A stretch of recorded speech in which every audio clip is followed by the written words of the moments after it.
Hello and welcome to Six Part. Today I'm gonna start a new series. What if Deku was trained by Kratos? If you enjoyed this video, please give it a big thumbs up, and to watch more videos like this, subscribe to my channel and turn that bell notification on so you never miss an upload. Now wasting no more time, let's begin. The young doctor with the mint hair in front of them said, "I'm sorry, Ms. Yagi, but your son is quirkless." It had always been the same, even though she had been the third doctor they had talked to.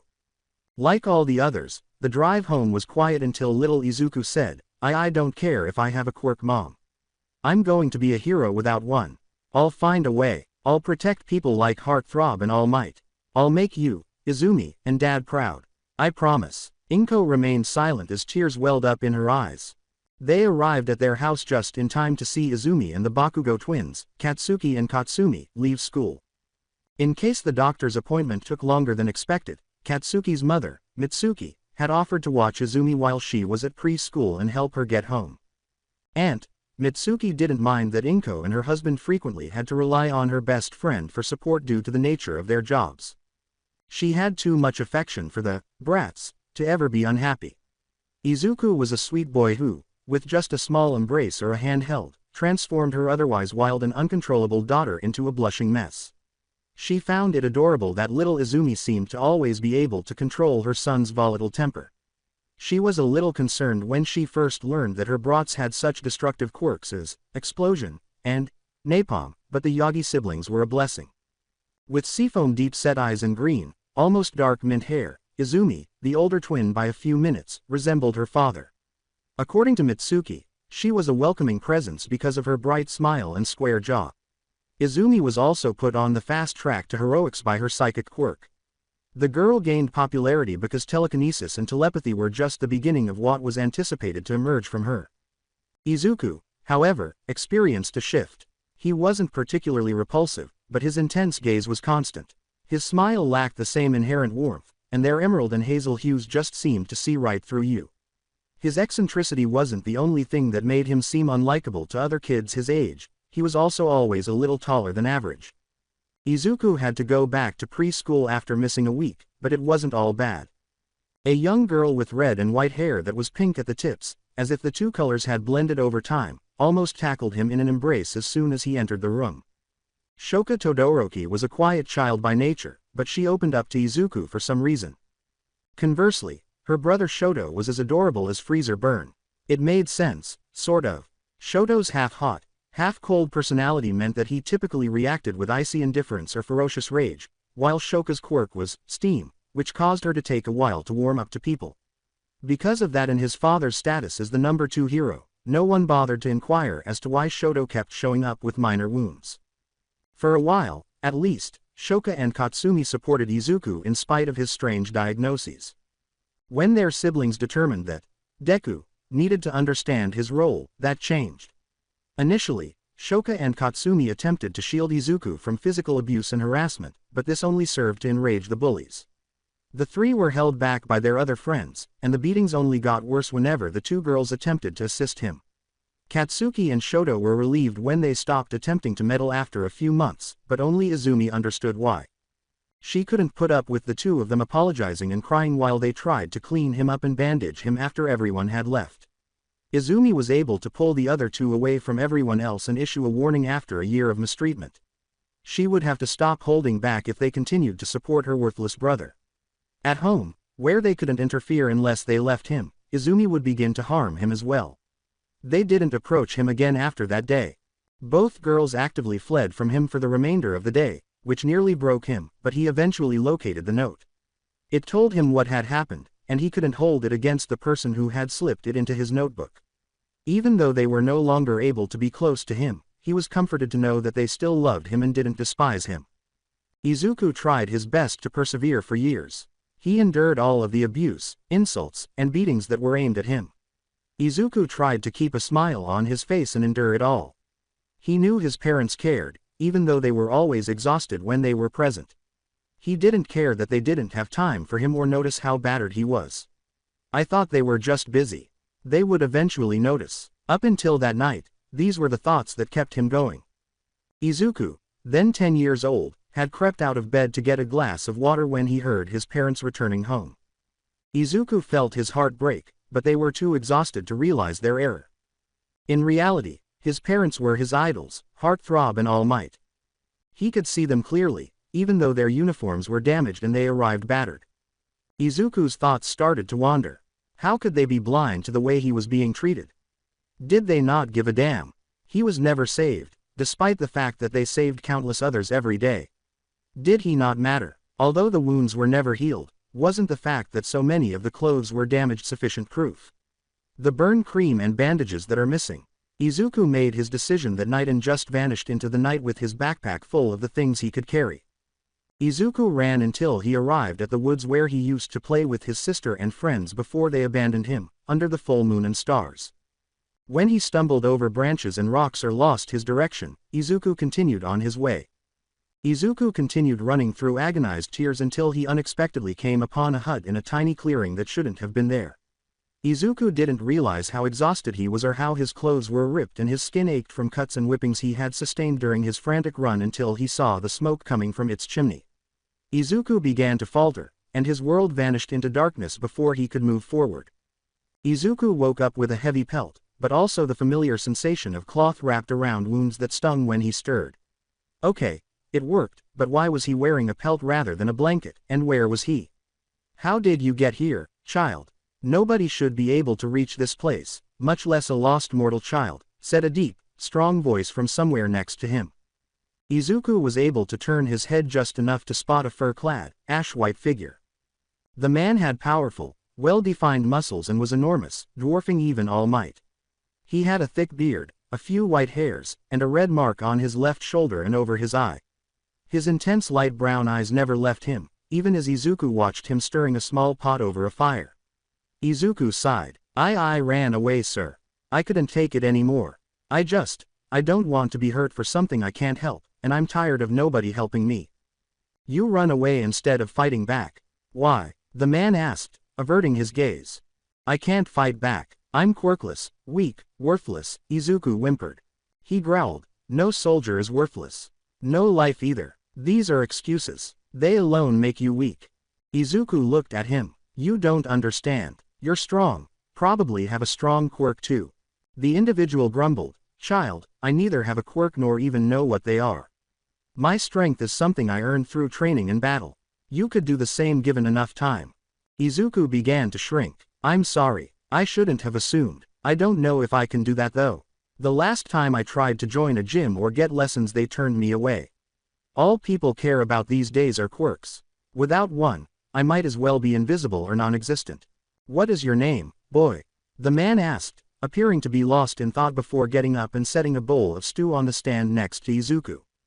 With a shy glance down, Izuku said, Izuku, sir.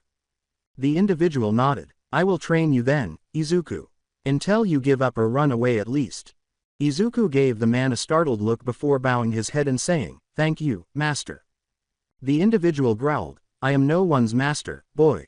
If you must call me something, my name is Kratos, and you will be cursing my name soon. After a week, Izuku realized Kratos' meaning.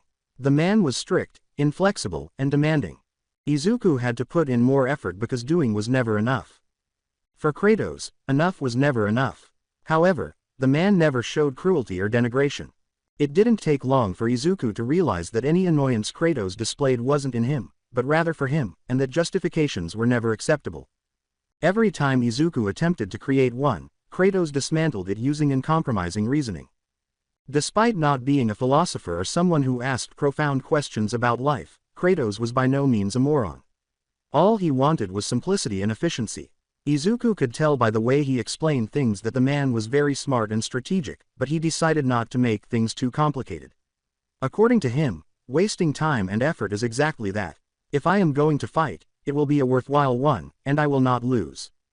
Izuku's days turned into a never-ending cycle of hunting, running, training, and housework, but Kratos never took his eyes off of him. Izuku was constantly encouraged by Kratos to move more quickly, dig deeper, and engage in more intense combat. Even though Izuku occasionally stumbled, Kratos kept him from falling. Izuku discovered that he could stand taller than he had ever imagined, and Kratos was there to help him get back up after pushing himself too far and to teach him how to do it the next time. Izuku was able to manage his chores independently by the end of his first year, and Kratos allowed him to do so. Izuku was collecting water from a nearby stream when she said, "Well, isn't this a surprise? I did not expect to see you here, young man. Who are you? Where are you? Show yourself." Izuku's eyes darted around, and he instantly became tense and assumed a ready stance. "I see my brother has neglected to tell you of me. That is disheartening. I was just coming for a visit, but now it appears an opportunity has fallen into my lap. What is your name, child?" A translucent figure wearing a toga and marble skin covered in gold emerged from the shadows, laughing haughtily. Izuku kept scanning the surroundings. "My name is no concern of yours, and I must ask you to leave. My teacher has no interest in visitors, and neither do I, so respectfully, please turn around and go. You will find nothing positive here." The woman remained motionless. "Now that's not true. Meeting you has already been a positive. I can offer you power and secrets even my brother doesn't know, after all. If I must go, why not come with me? Why only learn from one when you could learn from more?" Izuku took a moment to think. "No, I may not be as wise as Kratos, but I know a manipulator when I see one. I'll say it again, go away. Impertinent child, you would scorn the aid of a goddess. And not just any goddess, but the wisest one of all, Athena. This cannot be allowed." Athena took a step forward and curled her hand into a fist, causing chains to shoot out of the ground and bind Izuku's arms. "Your blood carries a curse. It may not be as potent as your father's, but it is more than enough." Izuku screamed in agony as the chains burned and arced with electricity. A roar of anger and an axe flew through the woman as it emerged from the brush. "I own you, and I will not have my puppets defying me. Until you learn to do as you are told, these chains shall weigh you down. Until you bow to me, they shall remain tethered to your soul." Athena chuckled as she scattered, saying, "Goodbye, brother. I hope to see you again very soon." Izuku was caught by Kratos before he could fall. Izuku stammered, "I'm sorry. I should have run, should have retreated, but I didn't want to lead her back home," as he passed out. "You did well, little soldier. Rest now, and let me take care of the rest." Izuku passed out, and Kratos examined him more closely, but froze when he saw the familiar chains. Kratos' face softened slightly. Izuku remained unconscious for 3 days. Kratos persisted despite seeing red and black veins begin to emerge from the boy's arms where the chains were seared. At last, a new figure threw open the door, followed by the sound of purrs and hissing. She ran to Izuku's side and started making glowing runes in the air as she hurried into the room, her brown braided hair bouncing. "What happened? Who is this boy, and why is he here?" she spat out with a great deal of rage. Kratos let out a gasp. "Athena, up to her games again. This is Izuku. He came to me last year and I have been training him. I am sorry. I did not wish to disturb you, Freya, but this is beyond me. Curses were never my area beyond bearing them. Why did you not tell me you wanted another son? We could have discussed it. What good is being your wife if you do not speak to me?" Freya growled after working silently for another minute. "I did not seek him out. He came to me. I had every intention of fading away quietly as we discussed," Kratos said, sitting in a chair close by. Freya grumbled, "Then why does he bear your blood? Do not deceive me, Kratos. You know how such things affect me." "He bears my blood," blinked Kratos. Freya replied, "Yes, I can feel it. After all these years, I can sense both your essence as well as Atreus's." Freya laughed, "I've patched you both up enough times after all. Tell me true, husband, you really didn't know." His gaze was unwavering. "I felt a connection when we first spoke, but no. I did not know. I believed it was just my old training seeing an underappreciated soldier, and wanting to draw out his potential, but I care for him." With a small smile, Freya said, "You took one son from me, and now offer me a potential second to love. I am irked that neither is mine by blood, but I will do what I can to save him." Over the course of the following hour, Freya cast spell after spell, causing the veins to gradually recede. Then, with a weary sigh, she turned back to Kratos and said, "I have done all I can. Now it is up to you. There is only one way to save his life. If you love him, you must claim him." Although Kratos' jaw was locked, he moved in the direction of Izuku's unconscious body and hesitantly cupped Izuku's cheek with his palm. "I am sorry, Izuku. I never wished this life on anyone, and you are still so young. I, Kratos, god of war, peace, and hope, claim you as my son. I am unworthy of being your father. I will do what I can to help you become the man you intend to be. This I swear, Kratos said, his hand quivering slightly until Izuku instinctively nestled into his warm embrace. In the gloomy darkness, Izuku's body started to glow slightly. Emerald lightning arced down Izuku's arms, smothering the chains that were around his wrists, which had flared in angry red light. The opposing powers filled the room until they abruptly vanished like a breath, and Izuku went back to sleep without interruption.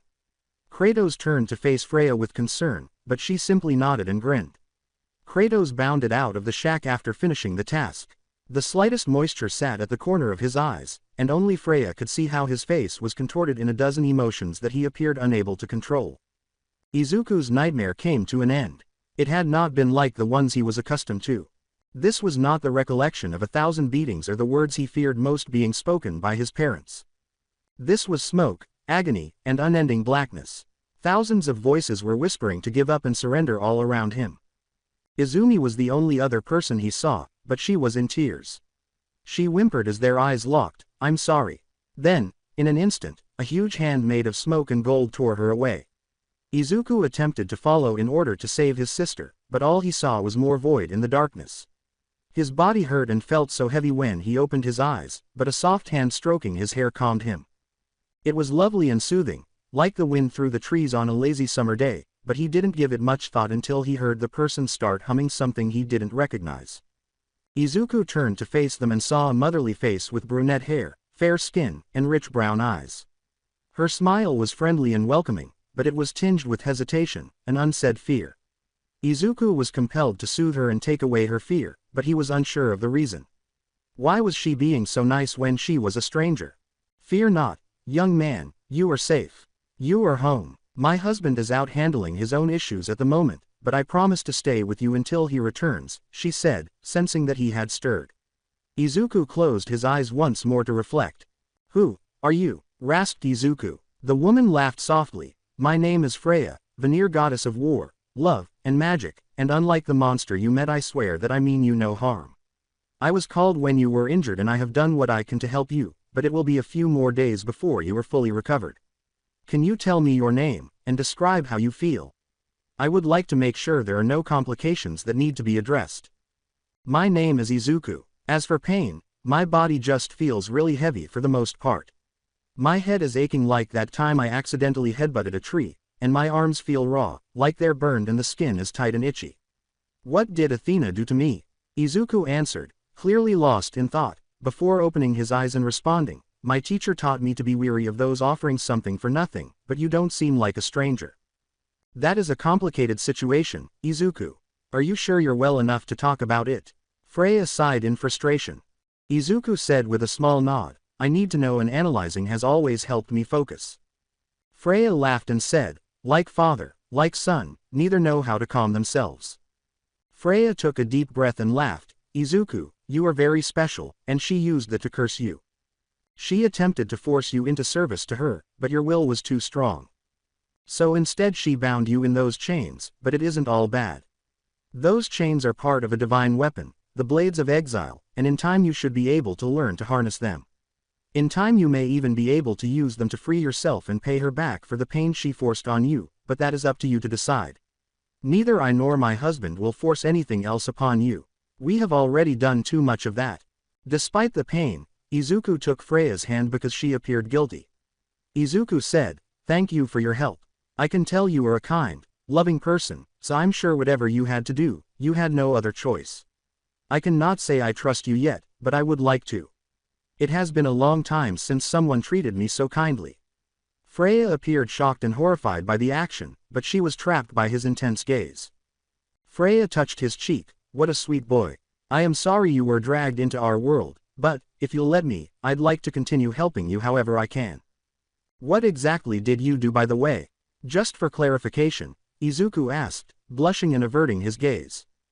Her grin disappeared. "Divine weapons are too powerful to be wielded by mortal hands. Even a short time can cause irreparable damage to their soul. Izuku, what do you know of your father?" Izuku grumbled, "His name is Toshinori Yagi. He's a hero going by All Might. He's the #1 hero in Japan. He likes action movies, cheeseburgers, and seeing people smile. I used to think he loved me and my sister, but neither he nor mom were around much. I wanted to make him proud and be a hero like him, but I don't know anymore. What kind of parent doesn't notice their son being beaten up every day? I don't know what you want to know. I'm sorry. Freya embraces him briefly. No, I'm sorry. Izuku, that man isn't your father. Izuku looks confused. He may have raised you, or not from what you just said, but his blood is not what runs through you.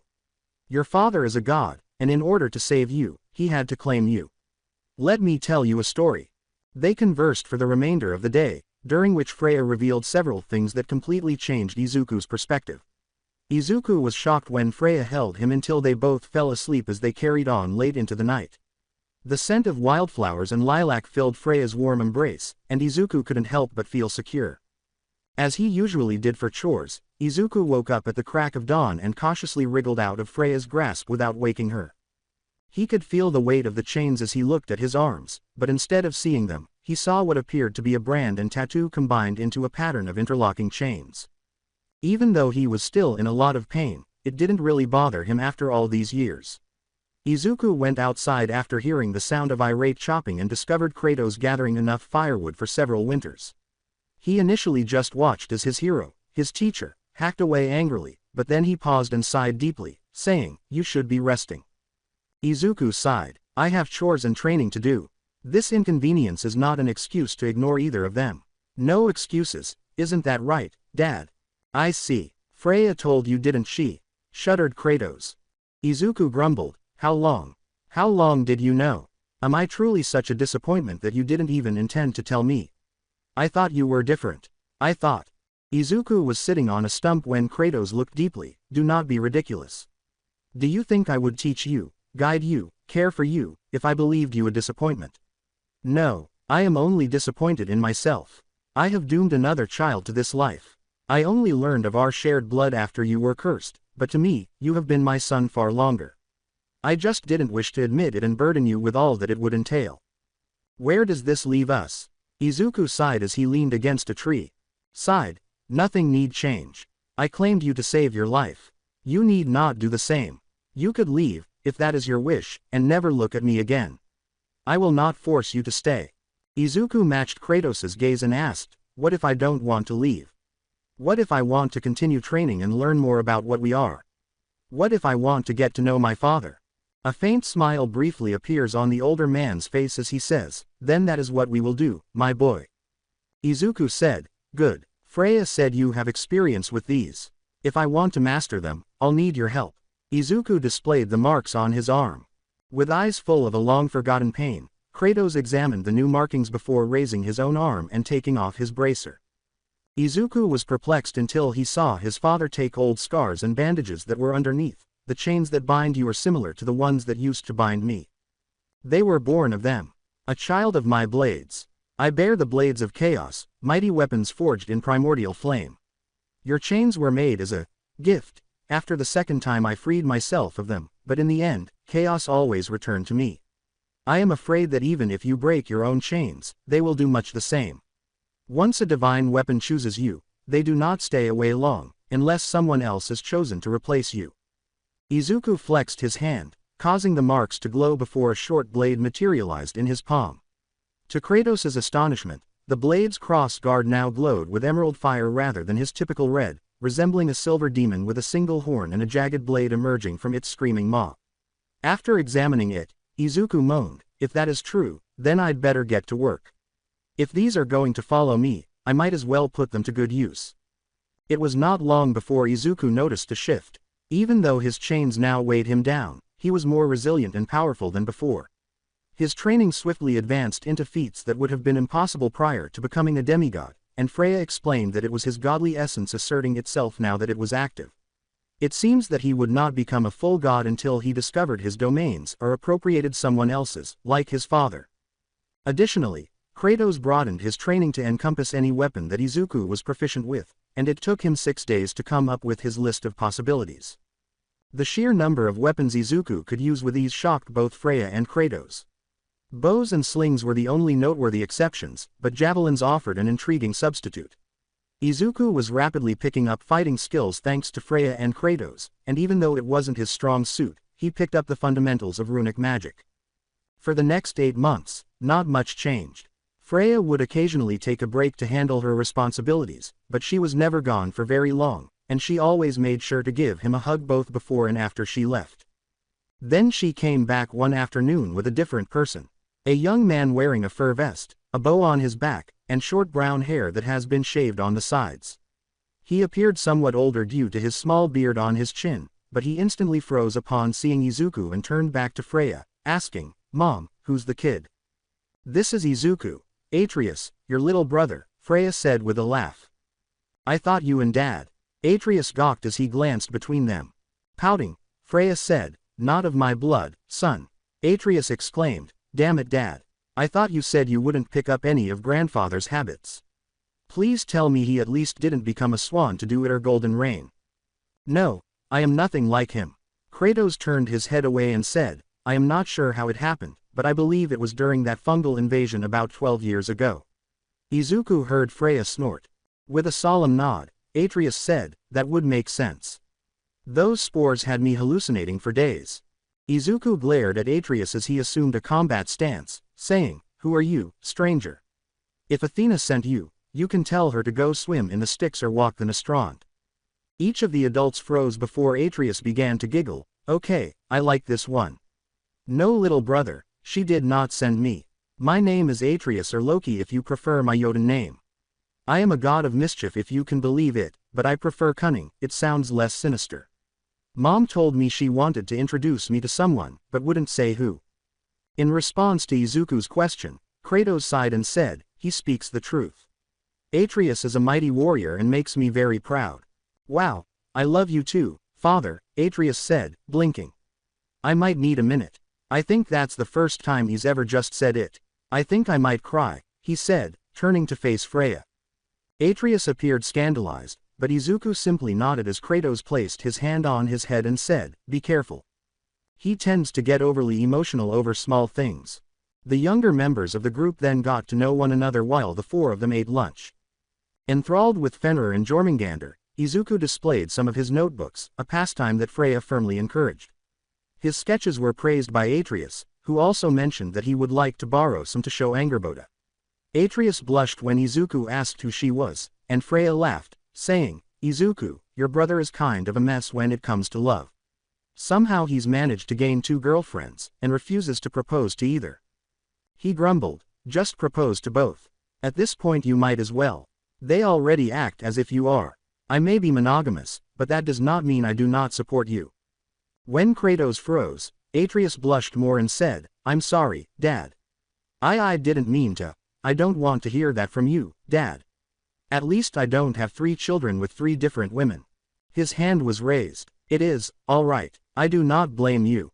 I miss her every day." Izuku gave Kratos a confused look and then sighed, "My blades are not my only curse. When I was mortal, I was an accomplished Spartan general. I led many battles, but then I met my match. Barbarians came and instead of accepting defeat, I made a grave mistake. I swore myself to Ares, the then god of war, and he bound my chains to me, giving me the power to survive and win the day. In his name I conquered, until I was deceived. My first wife and daughter were present in a town I was besieging without my knowledge. The room was full of smoke. I could not see, but neither did I really try. I slaughtered them, but because I did so in a temple of Athena I was cursed once more." With gentle assurance, Freya took Kratos' hand and said, "He became the ghost of Sparta. Cursed to carry the ashes of his family on his skin, and the nightmares for the rest of his days." "Does that mean?" Izuku paled. Kratos replied, "Yes. Even now I am forced to revisit my greatest failing, but I know Calliope is among the fields of Elysium. I saw it for myself. I'm sorry, Dad, I never imagined you could have had to face something like that." Izuku sobbed and said, "I feel so pathetic now. I've been here crying about being bullied by my sister and her friends, but what right do I have to do that? Sure, they hurt me, but my pain is nothing compared to yours." Atreus kept turning his head away in shame.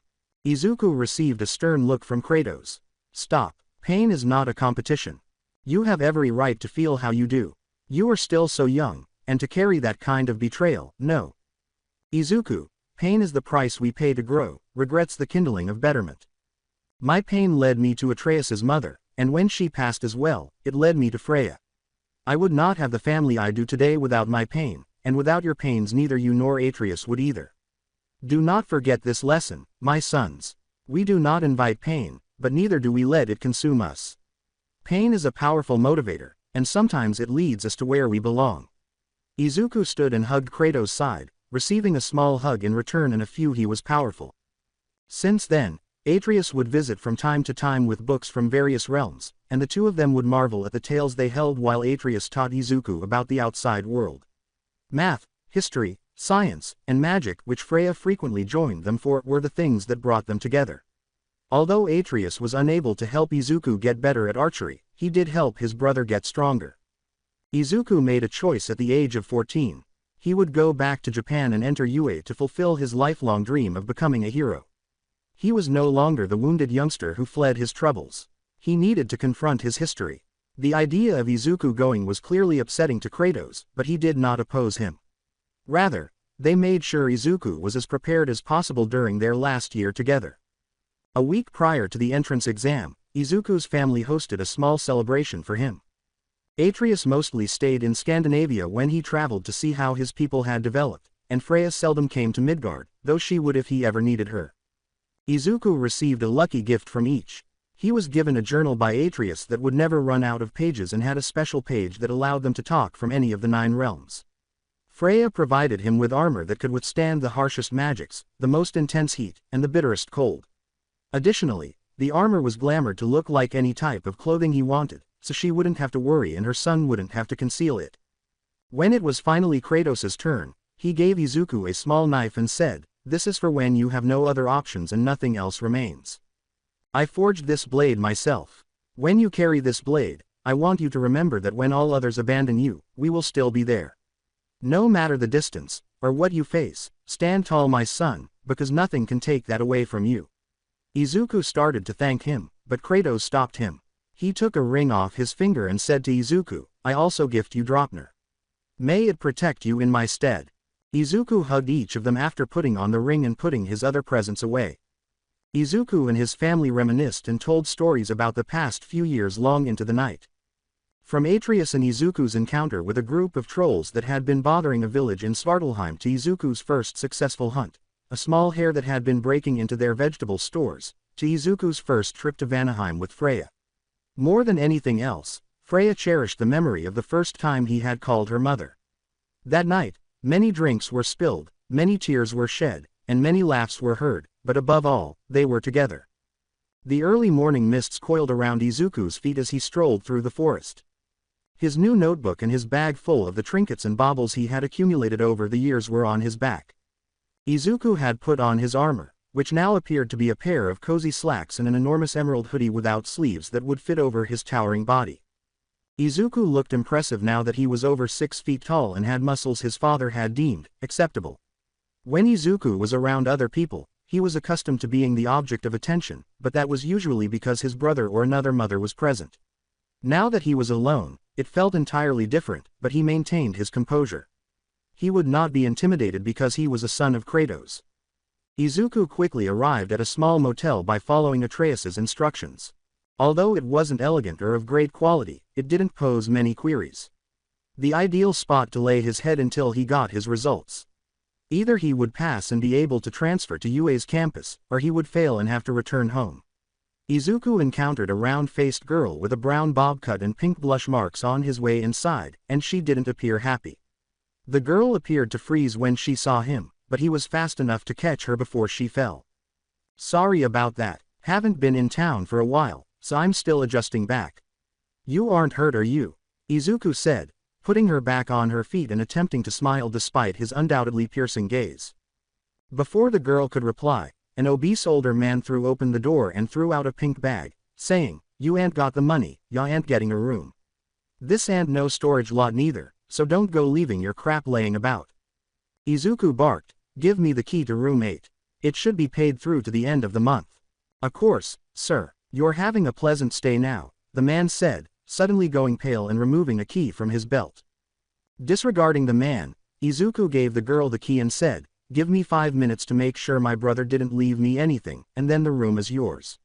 Consider it an apology for nearly knocking you over." Wait a minute. I can't just," the girl stumbled. "You can and you will. I'll be fine, but a cute girl like you would just get grabbed up or taken advantage of. Don't think too much about it. Helping people should be the first thing a hero does, Izuku said before she had a chance to gather her thoughts. Izuku arrived at the door, mumbled a little unlocking spell Freya had taught him, and entered. It wasn't a bad room, really. The paint was clean, the lights appeared to be functional, and the air conditioner was working. Izuku looked inside a manila folder that was sitting on one of the beds after making sure they were clean, snorted, and tucked it into his bag. But before he could go, the girl showed up at the door, flushed and irritated. She interrupted him as he attempted to pass and go, saying, "What's your game? Nobody just gives away a perfectly good room like that to a complete stranger. I don't even know your name." Izuku laughed. "Not true. I just did, but if it bothers you so much you can call me Izuku." "Congratulations, we're not complete strangers anymore." "Well, my names are Ochako and I don't take handouts," the girl said, apparently not liking that. Izuku exhaled. "Listen, it's not a handout. As I said, I don't need it and you do. That's just being practical. If I remember correctly there's a park about 3 blocks south of here that nobody bothers to check. Worst case scenario, I nap there for a night while I find a different room. It's not a big deal, and frankly I hope someone tries to mug me. I need the exercise." "You're kidding, right?" Ochako asked, blinking, totally taken aback. Izuku laughed. "Nope. Only got a week until the UA entrance exam, so any practice I can get will only help." "You're here to take the exam too. That's amazing, but aren't you a bit old to apply?" Ochako said, his face brightening. With a bewildered blink, Izuku said, "No. I'm 15, thank you. It's not my fault my dad is huge." Ochako laughed. "Okay Izuku, how about this? We split the room and I buy you lunch. It'll give us a chance to get to know each other before we become classmates." Ochako was blushing. It would also help to have a friend going in. "I'm actually really nervous about the exam." Izuku raised his eyebrows. "Are you sure? You just admitted you barely know me. What makes you think I won't try to take advantage of you once you fall asleep?" Ochako sighed. "Firstly, I can tell you're not the type. Otherwise you wouldn't have tried to give away your room. Secondly, and more importantly," Ochako clenched her teeth, "you might be big, but I can take you. You try anything and you'll end up in pain and stuck to the ceiling." Fine, calm down killer. I call the bed by the door," agreed. Izuku laughed and extended his hand, saying, "Sounds fair to me. Now where to go for lunch?" Ochako smiled and took his hand.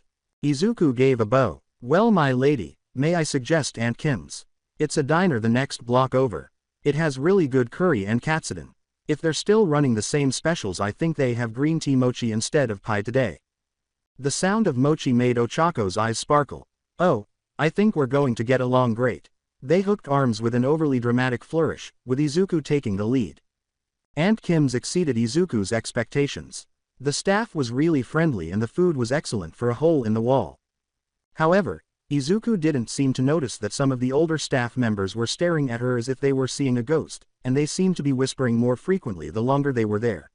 When it came time for dessert, they both ordered 6 mochi to go before attempting to leave, but Izuku's shoulder was gently touched by an older woman with amber eyes.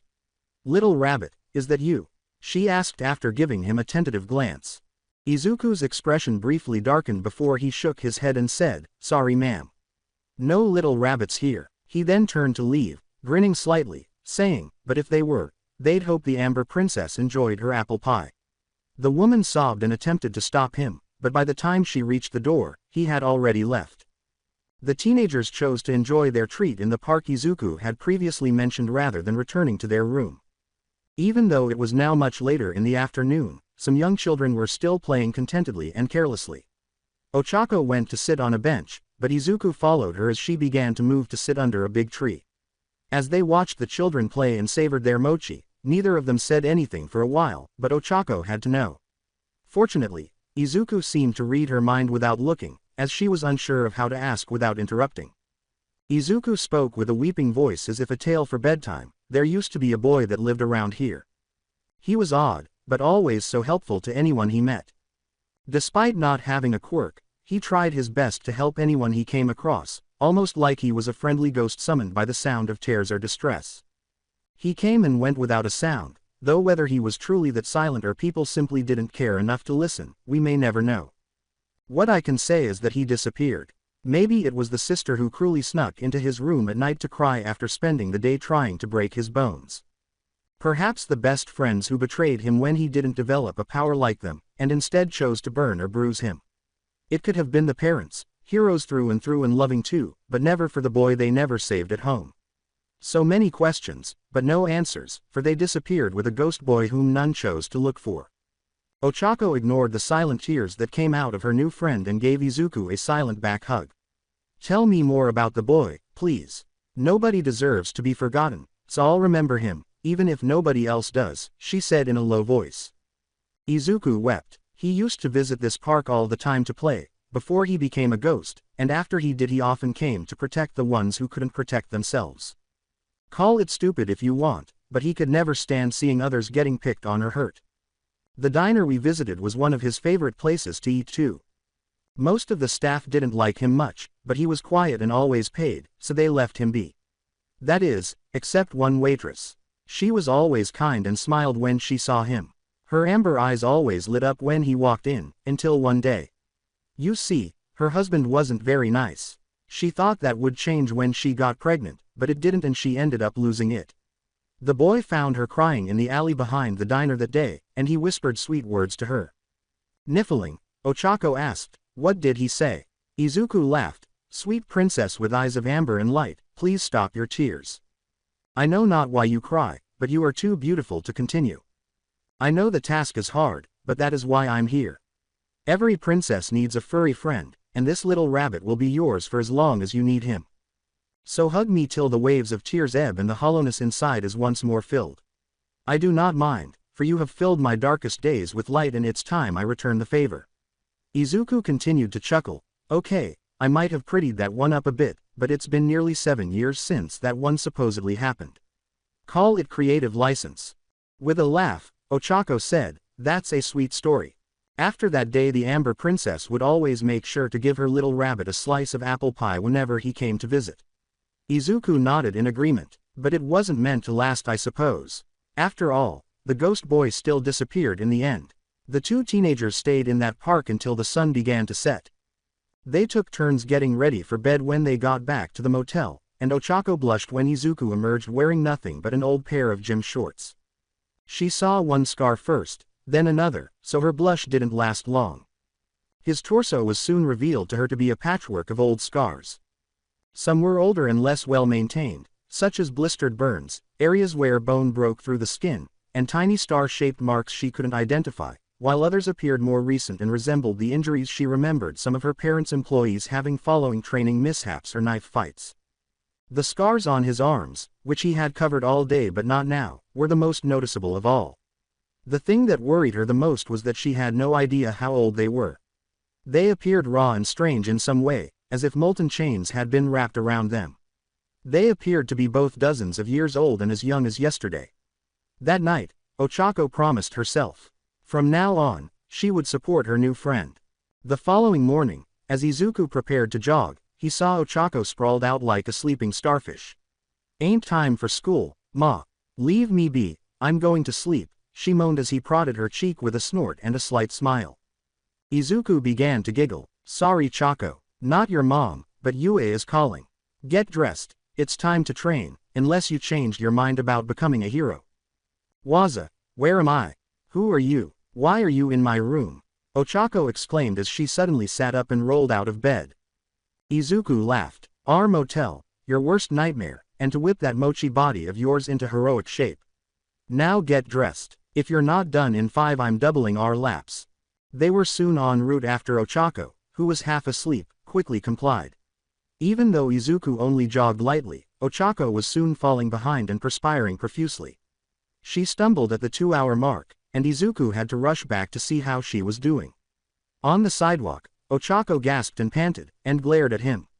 I thought, you said, this was supposed to be a warm-up. She said. Taking Ochako in his arms and placing her on his back like a backpack, Izuku jogged for a few more minutes before laughing and saying, it is. My dad pushed me a lot harder than this on my first day. Don't worry about it, you did all right, take a break. After that, he purchased 2 water bottles and gave one to Ochako as he began his real run.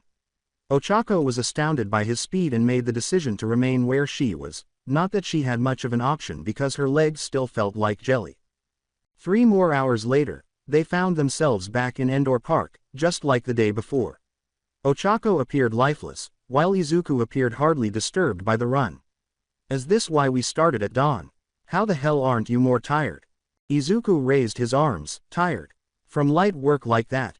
You really need to work on your endurance, Ochako. At that speed, I could have ran for another 12 hours. As she scowled at him, Izuku laughed, I'm not kidding. My dad made me run for 3 days once in order to improve my endurance. He was a hard ass and stern taskmaster, but I couldn't ask for a better father.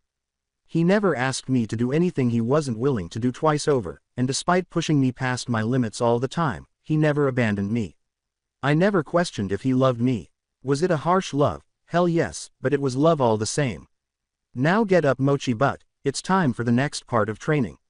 How much can you lift? Without my quirk, about 13 kilos is what I use for squats.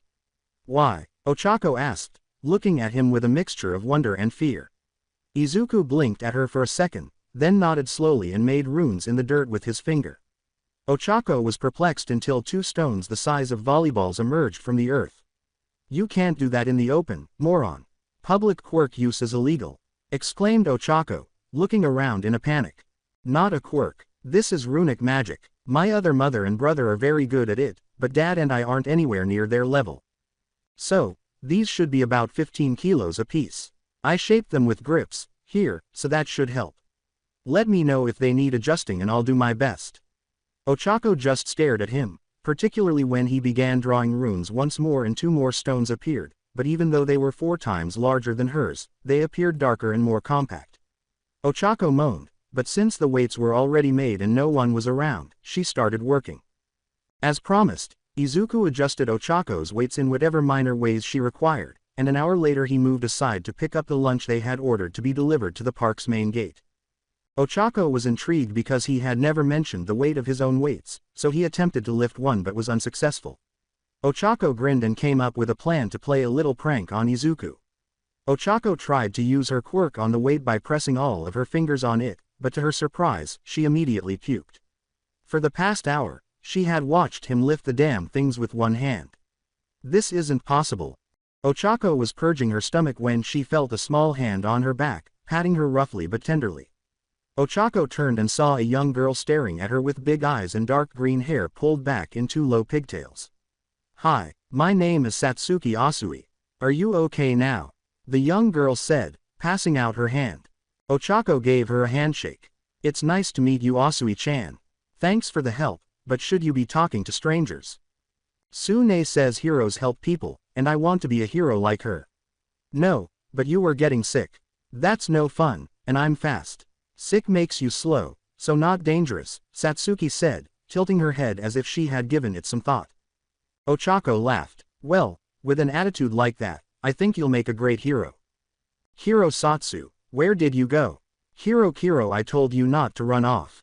The girl said with a small smile and a few croaks before a new voice came from around some bushes. A few seconds later, a cute girl about Ochako's age emerged from the bushes and gave the young girl a stern look. Her long green hair was tied in a bow at the bottom, just like Satsuki's. She also resembled a frog because of her big hands and eyes. The girl said, why did you run off? Sammy and I were worried about you, Hiro, as she stepped forward. But Sune, I heard someone getting sick, so I went to help. You said heroes help people, Satsuki said, looking down in shame. Sue breathed a sigh of relief and hugged, yes. Yes I did, but you're not a hero yet. Running off like that is dangerous, and you scared me. Do you know how sad I'd be if something happened to my favorite tadpole? Hiro. Hiro, I'm sorry, Satsuki sniffed. When Sue turned to face her, Ochako blushed and said, you must be Sue then. I'm sorry too. If I hadn't gotten sick from trying to use my quirk, none of this would have happened. When Sue looked perplexed, Ochako clarified, my quirk is 0 gravity. It lets me touch things and allow them to float. My current limit is about 3 tons, but if I go over that I throw up. Sue looked up and nodded. Asui Suyu, my quirk is frog.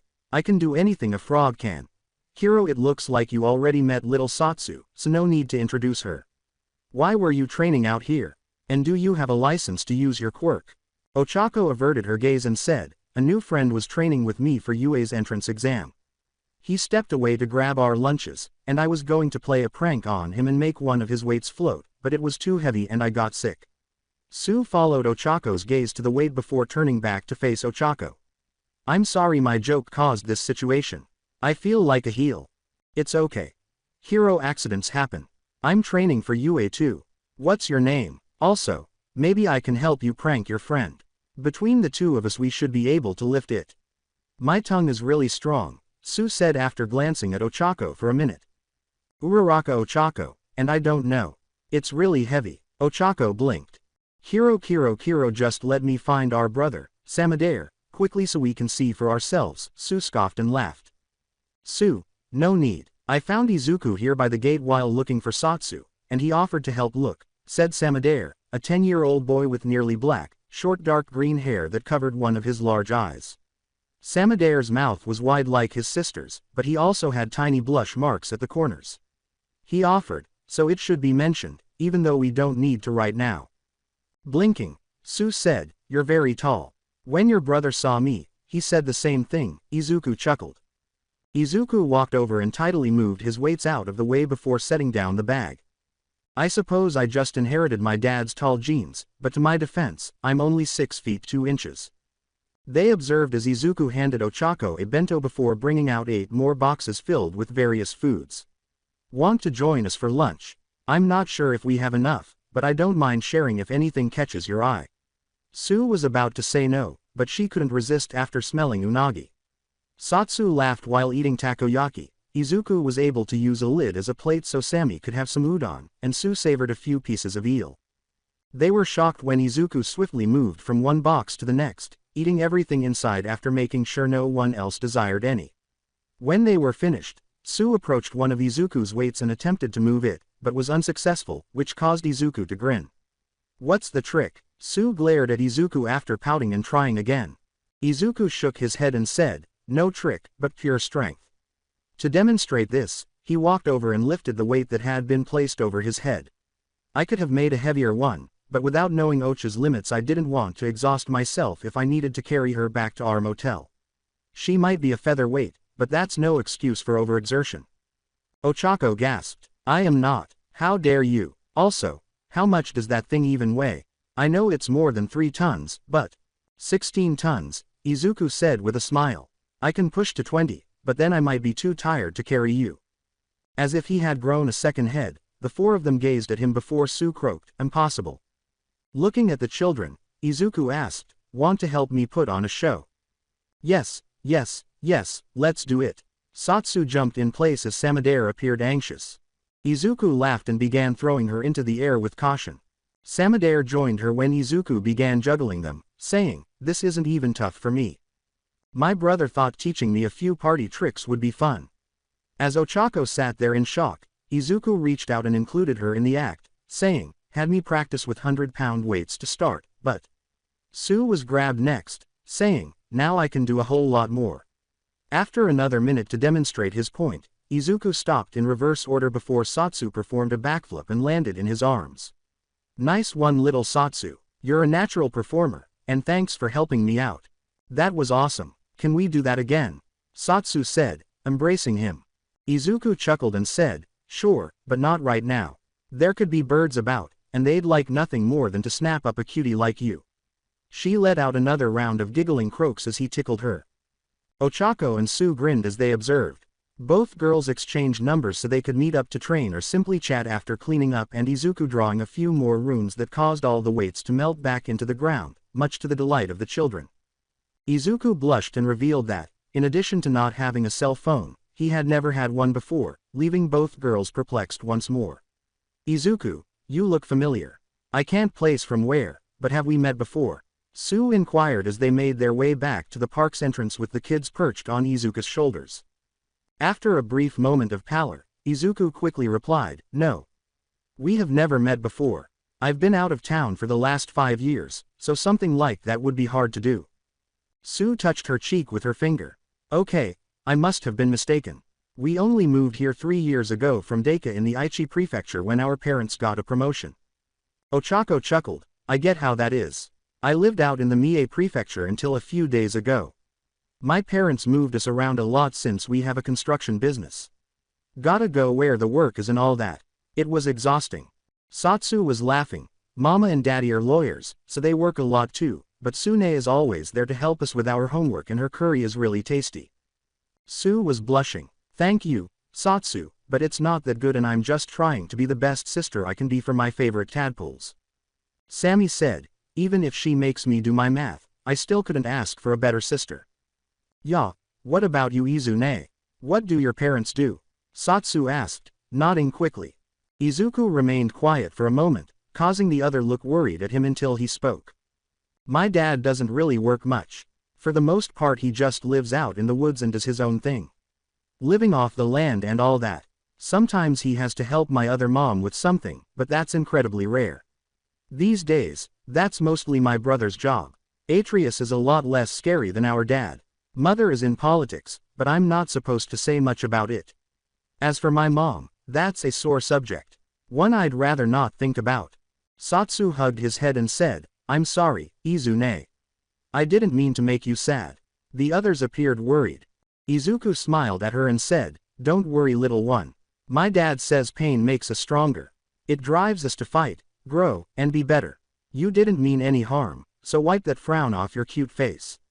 There's an ice cream stand around the corner. How does that sound, my treat? The two children applauded, and the teenagers laughed at their zeal. The Asui family had to return home after obtaining a few cones. Both children gave Izuku and Ochako hugs before holding hands and leaving with Sue. Ochako insisted on stopping to get Izuku a phone on the way back to the motel, but he steadfastly refused until she consented to get one as well. The two teenagers got into a small argument about who would pay for them after the guy gave her a strange look before assisting her in moving everything from her flip phone to a new smartphone. When Ochako pouted below and refused to let him down, Izuku stood on the ceiling and gave the cashier his card, which is how he ultimately won. When they finally returned to their room, Izuku insisted on testing Ochako to make sure she was prepared for both the written and practical portions. She could pass, it was soon found, but could and would were two very different things, and Izuku could not accept that. Despite their brief acquaintance, he liked her and, if he could, he would not allow her to fail. They stuck to the same rough schedule for the remainder of the week. Training in the morning, followed by lunch and study in the afternoon. Sue joined a few times and did not perform much better than Ochako in his endurance run. They would unwind and have a little conversation after dinner. Ochako disclosed that she was a huge fan of Yukio, Heartthrob, and 13. More than being a rescue hero, Ochako wanted to make people happy and feel secure when they saw her. When Heartthrob appeared, she saw Izuku frown a little, but he pushed forward right away, and they talked about some of the things they had witnessed heroes do and what might have been done differently. Ochako frequently just listened to Izuku's opinions and occasionally offered commentary to refute a point or present an alternative viewpoint because he was an amazing analyst and a wealth of knowledge, but she discovered that she truly enjoyed those conversations. Despite his cuteness, she didn't feel attracted to Izuku because he was unlike anyone she had ever met. She even questioned whether having an older brother was like this. Someone honest, practical, and sometimes playful, yet safe to talk to. It was familiar.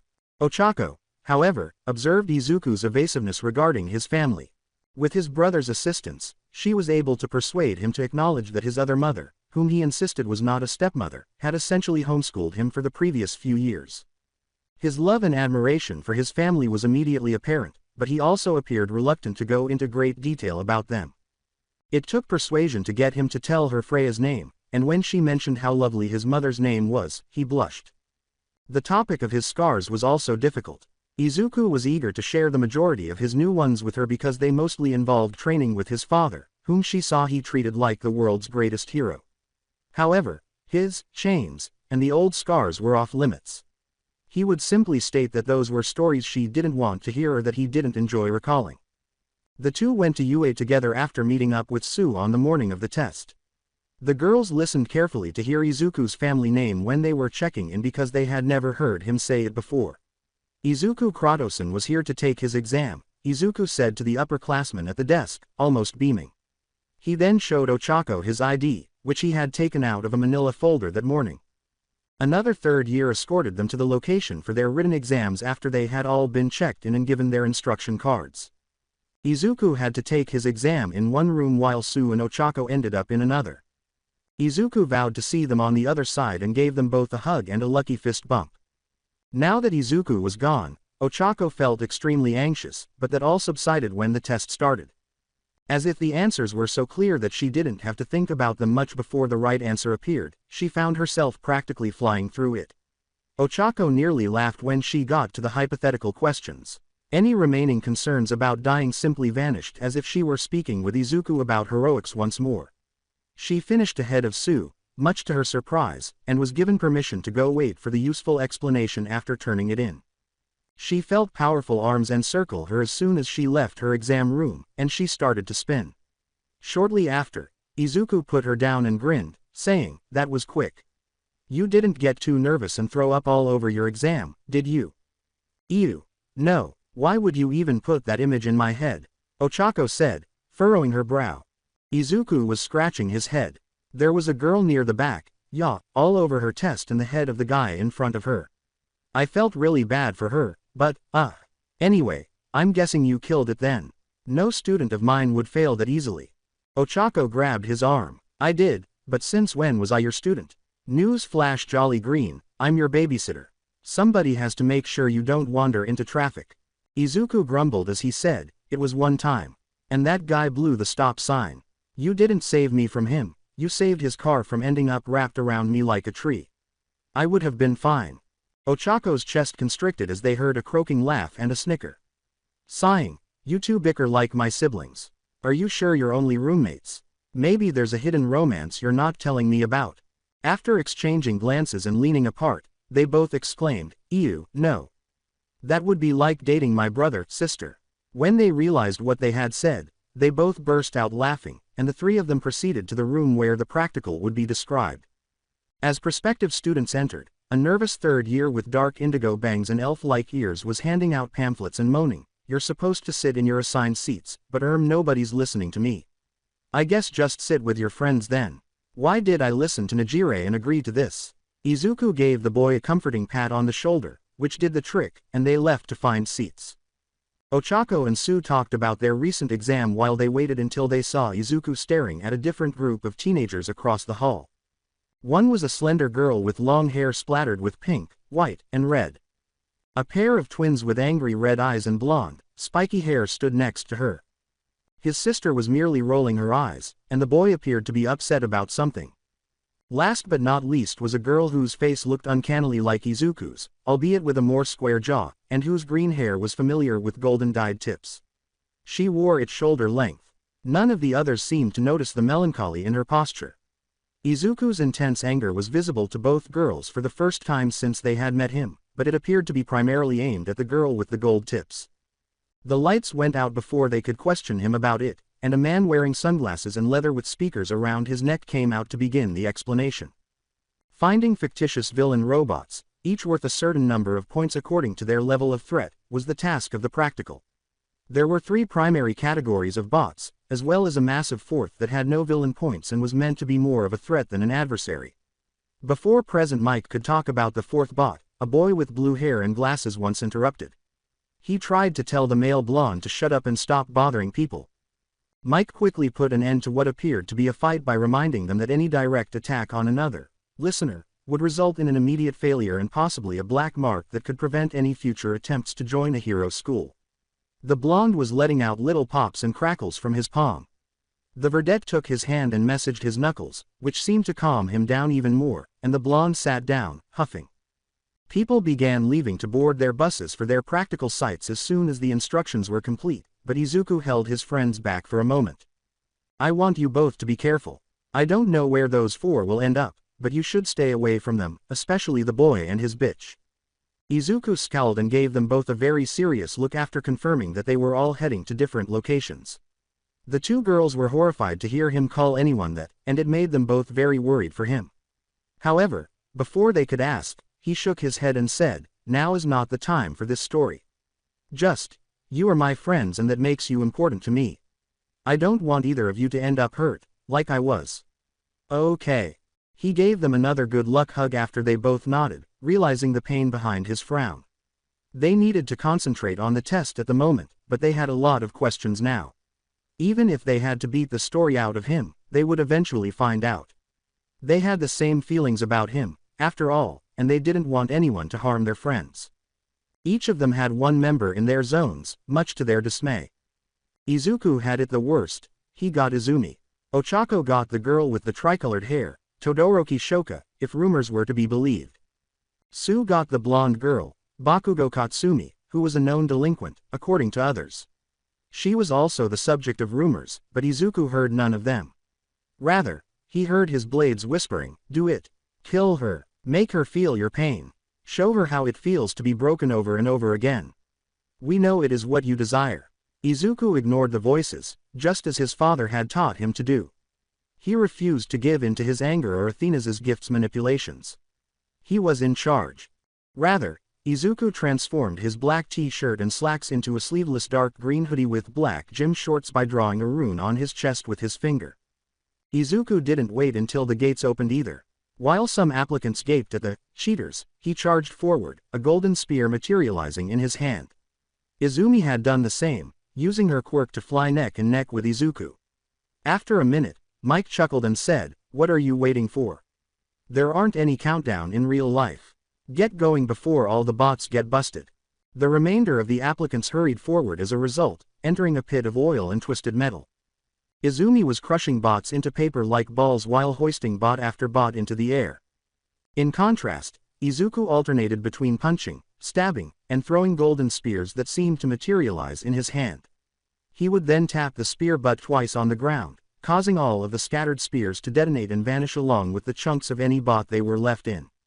The two departed in different directions before anyone could even approach, leaving the other applicants in a junk heap that was devoid of bots. Together with his staff, the small furry principal of UA observed everything that happened in the observation room. One of them was a tall, skeletal man with blonde bangs who was wearing a loose-fitting suit. His shorter, plumper wife was also watching, her green hair looking as faded as the light that used to be in her eyes. These two hoped for a miracle even though they weren't present to judge for the test. This was his chance to make a comeback. Ultimately, their son would never abandon his dream, would he? Principal Nezu motioned them to sit next to him and patted them on the shoulder before saying, "I have good news and bad news." The rat-like principal paused to ensure they were paying attention before continuing, saying, "I just finished reviewing the check-ins and no Yagi registered or appeared besides your daughter for the exam, but we did have 3 Izukus." Nezu then played a video from one of the written test rooms and said, "One ended up the victim of nerves." They watched as a girl puked all over a brown-haired boy's head, and both parents shook their heads. Another tried to appear under a false name and was caught cheating. Another video shows an orange-skinned boy attempting to deceive Su, only to be apprehended and expelled. The parents shook their heads once more and appeared to be on the verge of tears, but Nezu laughed. And finally we have the case of young Kratosen, the window revealing the face of the boy who had just outsmarted their daughter Gru. They both fell to their knees and started crying as soon as they saw him. "That's him. That's our boy. Thank you, Nezu. Thank you so much. We can finally bring our boy home," the skeletal man said, grinning gratefully despite his tears. Ochako and Su were doing well down at the test sites. Thanks to Izuku's additional training, Ochako currently has about 36 points, while Su has about 29. Both were aware that they could have received more, but they couldn't resist helping out when they saw another applicant in need. They heard a small voice in the back of their minds say, "It's what Izuku would do." When they first felt the tremor, they dismissed it, assuming it was just someone being careless with their quirk, but then it happened again, and this time it was closer. When Su felt a hand grab the back of her shirt and pull her back into one of the buildings before slamming the door, she noticed a group of applicants fleeing. Her neck, ankles, and wrists were pinned down by what appeared to be a huge staple before she could jump away. As she looked over her shoulder, she noticed a boy with a staple gun-like mouth saying, "I've been watching you, little frog, and I just can't hold back anymore. Your powerful thighs, long tongue, and cute face, I need your body." A girl with fiery red eyes slammed through the window as the boy moved closer and seemed to begin drooling green slime. Between Su and the boy, who was now leaking the same slime from his eyes, Katsumi unleashed a stream of sticky flaming death. Even as Sue gradually allowed some of her napalm to seep from her feet and weakened the staples hold on her, Katsumi snarled, I knew I recognized that funk. Get out of that boy, you scum-sucking parasite. Katsuki moved to keep Sue out of the boy's line of sight. While trying to free herself, the boy let out a growl of disdain, you look like the brat that almost got me caught. Stupid exploding brat, if All Might wasn't such a moron, I'd be locked up in Tartarus right now, but that don't matter now. I have a new plan. I'm going to use you meat bags to frog jump myself into one of the teachers. Then I just gotta wait for All Might to fall asleep, and bang, I'll have a body that can't be beat. The slime removed the boy's body that he had been using, but first I have to have my way with you too. I'll make you a deal, whoever can hold out longer gets to be my new suit. Katsumi used another stream of napalm to push the slime back when he attempted to lunge. Fortunately for her, Sue was able to release one of her legs at that point. Sue used it to forcefully jab her heel into the ground, releasing her other leg first, followed by everything else. Sue was now able to assist, hopping around and dodging any slimy tentacles that came her way by using the walls as springboards. Sue punched one of the slime's eyes across the room, causing him to scream, after Katsumi was able to create an opening for her. The villain was temporarily blinded and could no longer avoid all of Katsumi's napalm. Katsumi quickly burned off the majority of the slime, and when the horn sounded to indicate that the test was over, she turned to see how Sue was doing, but she was gone. As the villain twitched on the ground, Katsumi sighed and said, that's gratitude for ya. When some debris moved and Ochako was abruptly pushed aside to avoid falling cement, she discovered that the 0-point robot was pursuing her. Ochako turned to see Shoka trapped beneath the debris, unable to break free. Shoka repeatedly fired steam shots at the concrete, but it was insufficient. Before the Zero caught her and stomped her flat, she could probably eventually blast it away like a high-pressure cannon. Being crushed was almost poetic, and a part of Shoka wanted to laugh because she was finally going to get what she deserved for leaving her crush. Then the girl she had shoved aside showed up, and they worked together to get the piece holding her down off of her. Ochako picked her up so they could flee as the slab spun away with a powerful groan and a flash of pink. They only succeeded because the exam ended with the sound of the horn. Shoka attempted to express gratitude to her rescuer, but she had vanished. Once they were safe, they had sat down to rest, but Ochako disappeared as soon as she turned her head away. Izuku had fought giant-sized monsters before, unlike the others.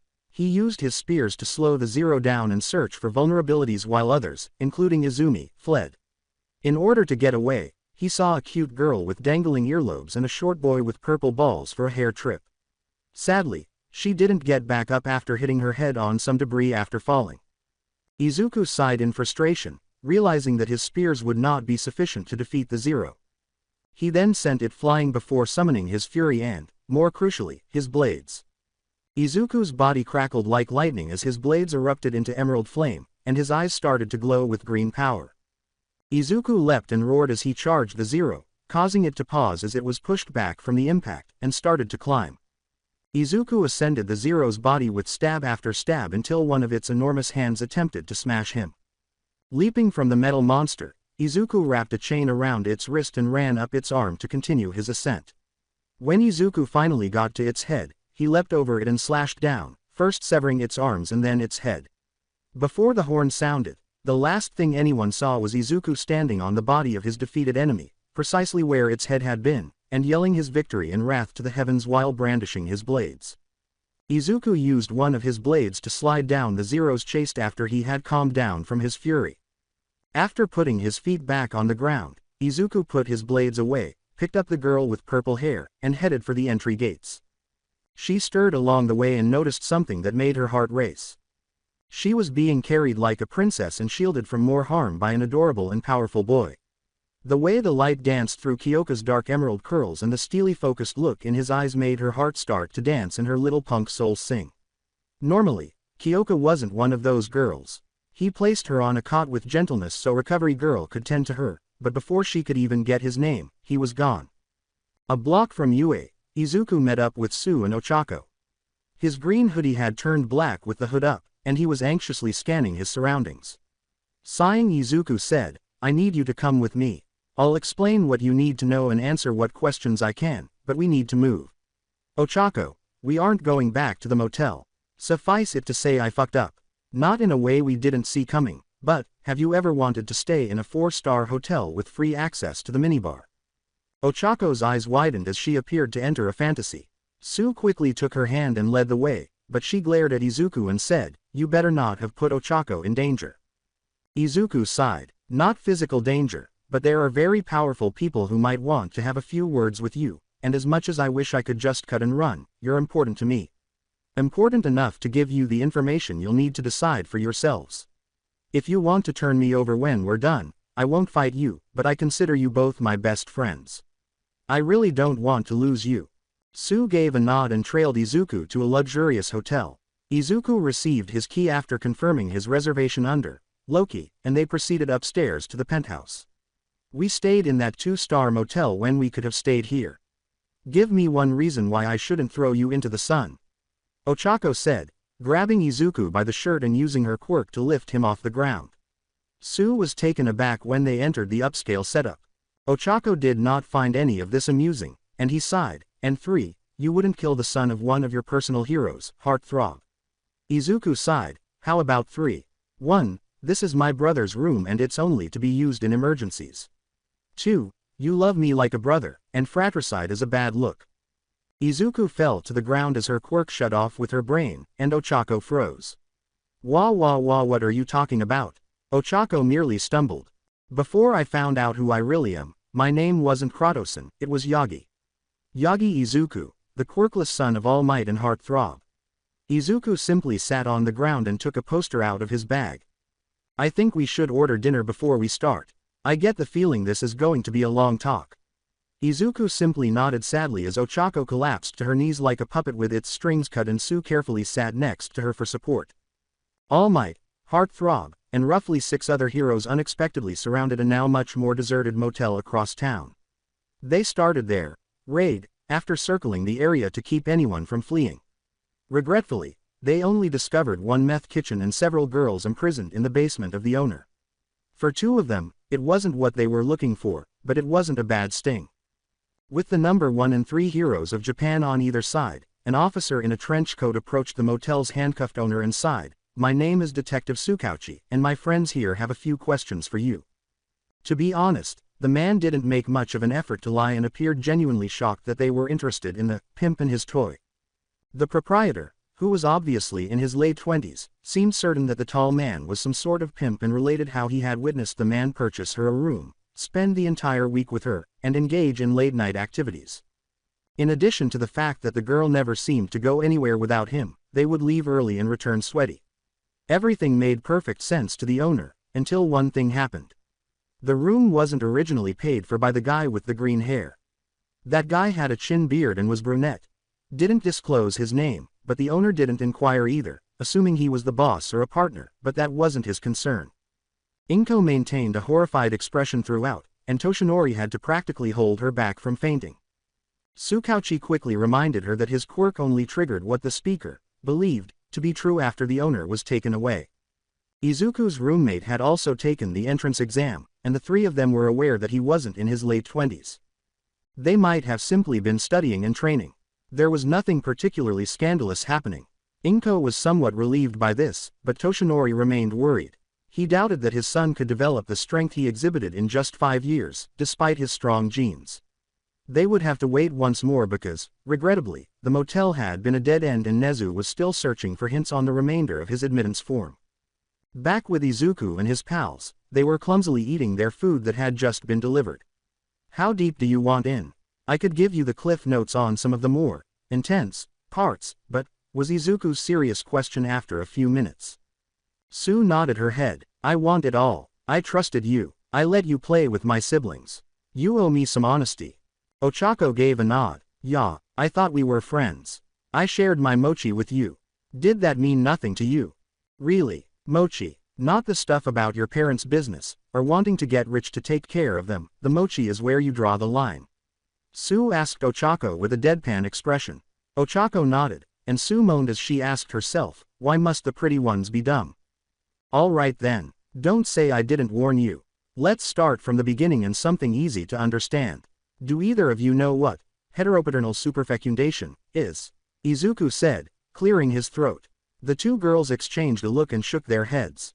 Okay, so basically in this case it's when fraternal twins are born with different fathers. Sue gave a nod, but Ochako blinked and said, that's possible. Izuku giggled, it's rare, but it happens. I asked my dad about it, but he isn't entirely clear on what happened. In his defense, that was the week he and my older brother had to clear out an invasion of incredibly magic mushrooms, and they might have left them both, mentally compromised. According to Atreus, he was, and I quote, tripping balls, for at least 3 days, and despite my dad being an absolute unit, he is not in fact immune to psychotropics. Anyway, that leads to another issue. You remember the green-haired girl from the exam, the one I asked you to stay away from. Thar would be my twin, Izumi, the actual child of All Might. Whereas my dad's name is Kratos, and, chuckled, he could fold All Might in half without an effort at all. If you think I'm strong, I've got nothing on him. She sighed. If he's so strong, why have I never heard of him? Also, why do your dad and brother have such foreign-sounding names? As he considered a suitable response, Izuku scratched the back of his head. Well, my dad is originally from Greece, and he's very old school. If I remember correctly, Atreus was named after a soldier friend of his. As for not hearing of him before, he doesn't like attention much. He lives off the grid like I said, and isn't the most inviting guy. Ochako raised her hand. So back to your sister. Why do you tell us to avoid her? If she's anything like you, she must be a sweetheart. Izuku sighed and said, I'm sorry. That was out of line, but this is really hard for me. I killed Yagi Izuku 4 years ago, and promised myself I'd never be him again. I am Kratos and Izuku, and that is who I choose to stay. Izuku's face darkened as he swore, Chako, I'm covered in old scars. Think about it. Izuku took off his hoodie and displayed all of his scars as he described his early years. He believed they were inseparable despite Izumi's bratish behavior. How they were best friends with the Bakugo twins and the Todoroki family. How, up until Izuku didn't have a quirk, they all planned to be heroes. Suddenly my sister changed overnight. She started beating me up with Katsuki and Shoto. Their sisters tried to protect me. When that didn't work they cared for me and helped bandage me up, but Izumi put an end to that. She threatened to start hurting me at home too if they didn't abandon me. How do you know she threatened them, and where were your parents? They're the number 1 and 3 heroes, for pity's sake they must have noticed something. Sue asked, looking perplexed as Ochako appeared on the verge of tears as Izuku told each scar's story. Izuku exhaled. The day I was abandoned, I found a note in my notebook I didn't write. I'd never seen the handwriting before, but it explained what they overheard. I still don't know who they were, but they probably stopped me from walking into traffic that day. I can't say for sure. As for the number 1 and 3, that's exactly the problem. Given who they are, they worked a lot, and often had to dash away randomly to help someone. They were almost never home. If not for Aunt Mitsuki, we probably would have starved. Before Ochako could hug him, Izuku held up and grasped his hand. I'm over it. I'm not a child anymore. I accept the fact that their jobs are important, and without them, a lot of people would have and could die, but how can anyone expect a 10-year-old to understand that? They were my heroes, but they never saved me, and that made me question if I even mattered. Do you still feel like that? Sue asked, taking Izuku's hand. Izuku was grumbling, sometimes, but I'm getting better. I found people who love me, and every day it gets a bit easier to believe I do. Ochako barked, we should tell Nezu about what Izumi and her friends did though. That was illegal quirk use, and you literally have the scars to prove it. Izuku nodded his head, I can't. Then he leaned his head back and regained his shirt. I want to. Oh how I wish I could, but I can't. Katsuki and Shoto can rot in Tartarus for all I care, but something inside me won't let me turn my back on Izumi. She was a heartless irredeemable monster, but she's still my sister, my twin. I still love her, and I don't know why. Izuku began pulling at his own locks. She doesn't make any sense to me. She beat me bloody more times than I could count, but then there were the nights where she'd sneak into my room and cry. She'd beg me to forgive her, but when I asked her why she kept hurting me, she'd only cry harder and become unable to speak. I don't know what to do, but my scars aren't the answer. Even if they'd sink those assholes, Izumi would be hurt too, and that's something I just can't do. I think I know what you mean. I don't think I could do it either, if I were in your shoes, Sue said, nodding as Ochako displayed frustration. Izuku nodded with gratitude. Well, once my entire world fell apart, I did the only thing I could think of, I ran. I ran until I didn't even know where I was. I ran until I passed out, and that's how I met my dad. He didn't know who I was any more than I knew about him, but he took me in. He took care of me, he took the broken pieces and built me back up until I was better than ever before. His wife Freya taught me magic, real magic, in the form of runes. I'm not very good with them, but I know enough to do some fun things. I think that's my real secret. I'm still quirkless, but thanks to them, I'll never be powerless again. Sue waited for Izuku to go on, but he didn't. That only covers up to the point you met your dad. There are still 5 years to discuss, so get to it, she said, leaning forward after a minute. Izuku nodded. Nope, I'm sworn to secrecy on most of that, and what I can wouldn't make sense without context. I've told Chaco a few stories, but that's all I can offer, and even those can be thrown out as fever dreams. At the end of the day, you're going to have to accept whatever happened, made me stronger, smarter, and more powerful than you can imagine, and I offer my support to you.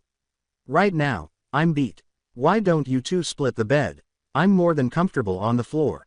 Later that evening, Ochako cautiously rolled over to speak with Sue without getting on her side of the bed after Izuku had fallen asleep and Sue had finished making sure her friend Mongoose was okay staying at her place to take care of her siblings. Do you believe Izuku? You know about the magic stuff. It would make a lot of sense, but... Ochako asked hesitantly. Sue exhaled. Chaco, magic isn't real. Magic is fake, just like gods, and all those monsters from myth. I don't know why anyone would go through the effort to convince him that his quirk is magic, but it seems to work for him, so it's none of my business. Magic is just science we don't understand yet, and monsters are just people with mutations like me. Ochako grumbled. You're not a monster, Sue. You're beautiful, smart, and kind. You're a blessing on everyone you know, so please don't call yourself that, even if you don't mean it like that. Ochako sighed. Good night, Sue. Sue was too preoccupied with blushing herself silly to reply, but when she did, she found Ochako asleep. You're the real blessing, Ochako, and I hope you never change, Sue said, leaning down to kiss Ochako's cheek while giggling. Sue then prepared to go to sleep and vanished into dreamland, oblivious to the approaching storm. Toshinori and Inko were seated on the couch across from Izumi at the Yagi residence, who appeared to be on the verge of fainting or exploding. So you're telling me that you two are really All Might and Heartthrob, two of the most powerful heroes in Japan, Izumi said, tugging at her hair. Both adults nodded. The brother I thought was dead for years is back and alive, a further nod. And not only do you have no idea where he is or how he's doing, but it's possible he's become some devious pimping villain. Inko raised his hand. Well, that last part isn't very likely according to Tsukauchi, but it's not impossible. Sighing, you're handling the truth about us much better than I expected, sweetie. Don't you have any questions? Izumi nodded her head. No offense, Dad, but finding out that you two are cooler than I thought kind of pales compared to not so dead brother. I love you both, and having you around more the last few years has been great, but I wish it hadn't required Izu running away or, oh shit. That's how you got injured, isn't it, Dad? A villain got lucky while you were being All Might. Murmured, it is, sweetie. There was this really bad villain, much worse than the average troublemakers you see on the news, and I was sure he might have kidnapped Izuku. He and I had been at war for my entire career, and if not for your mother he might have killed me a few times. He's one of the reasons we worked so much before. We were terrified that he would find a way to get to you or your brother, and I couldn't let him kill any more people I loved. Izumi looked perplexed as her dad wept, seen him do in the past. Inko kept going. Sweetie, the same way you looked up to Heartthrob was how I looked at Pinnacle in my youth. She was everything I wanted to be, but she was so much more to your father. She found him, cared for him, and trained him. She was like a mother to him, and the villain we were so afraid of killed her in front of him. We met at her funeral. It wasn't until that day that I knew my Aunt Nana was actually my hero. We made a promise that we would stop him, and we did, but not before we lost your brother too. It made us rash. We made a mistake. He taunted your father about Nana, what he might have done to Izuku, and how he could do it to you too. Toshinori said it like the weather. He tore out my guts with his bare hand, but I won. I crushed his head between mine. His tone was cold and uncaring. I got my revenge on the man that killed my master, but I lost our only lead on your brother. Toshinori relaxed and allowed all of his guilt out. While I was in the hospital, I had time to look back on everything, and all I felt was shame. All the lives we saved hunting that monster, they weren't enough to justify the cost. I was a terrible father. I sacrificed so many moments that I'll never get back, so many memories I'll never get to make, and I dragged your mother along with me. She sacrificed just as much, and until today I thought it cost us Izuku too. Izumi, you and your brother are the most precious people in my life, and I'm so sorry that any of this happened. We're going to bring your brother home, and we're going to prove to him that we can be better. We promise. Inko nodded. We love you both more than words could ever say, we always have, and we're sorry we ever lost sight of that. Both adults embraced Izumi, oblivious to the sorrow and remorse in her eyes. When she was by herself in her room, a new voice said, how positively adorable. You know what you have to do, pet. We made a deal after all. After a few minutes, they all parted ways to prepare for bed. Izumi grumbled, I won't hurt him again. I'm not a weak child anymore. You can take your deal and shove it. My parents were right. Nothing is worth this cost, not even my powers. That's not how this works. You're going to break him, and that's the end of it, my disobedient pet. It doesn't matter how strong you get, I'll always be stronger. I own you, and your only hope of ever being free again relies on you doing as you're told. I awoke your powers for you. I'm the one who gave you a purpose. Now get to sleep, we have much to do, Athena growled out of the room. The sound of a phone clicking and a few flashes woke Ochako. She made an effort to move, but she had to resist the urge to simply curl up and fall back asleep because her blankets felt particularly heavy and warm today. Her eyes snapped open in a panic when she heard a gentle Kiro in her ear. Ochako's face exploded in red and her mind went blank as she continued to cuddle Sue.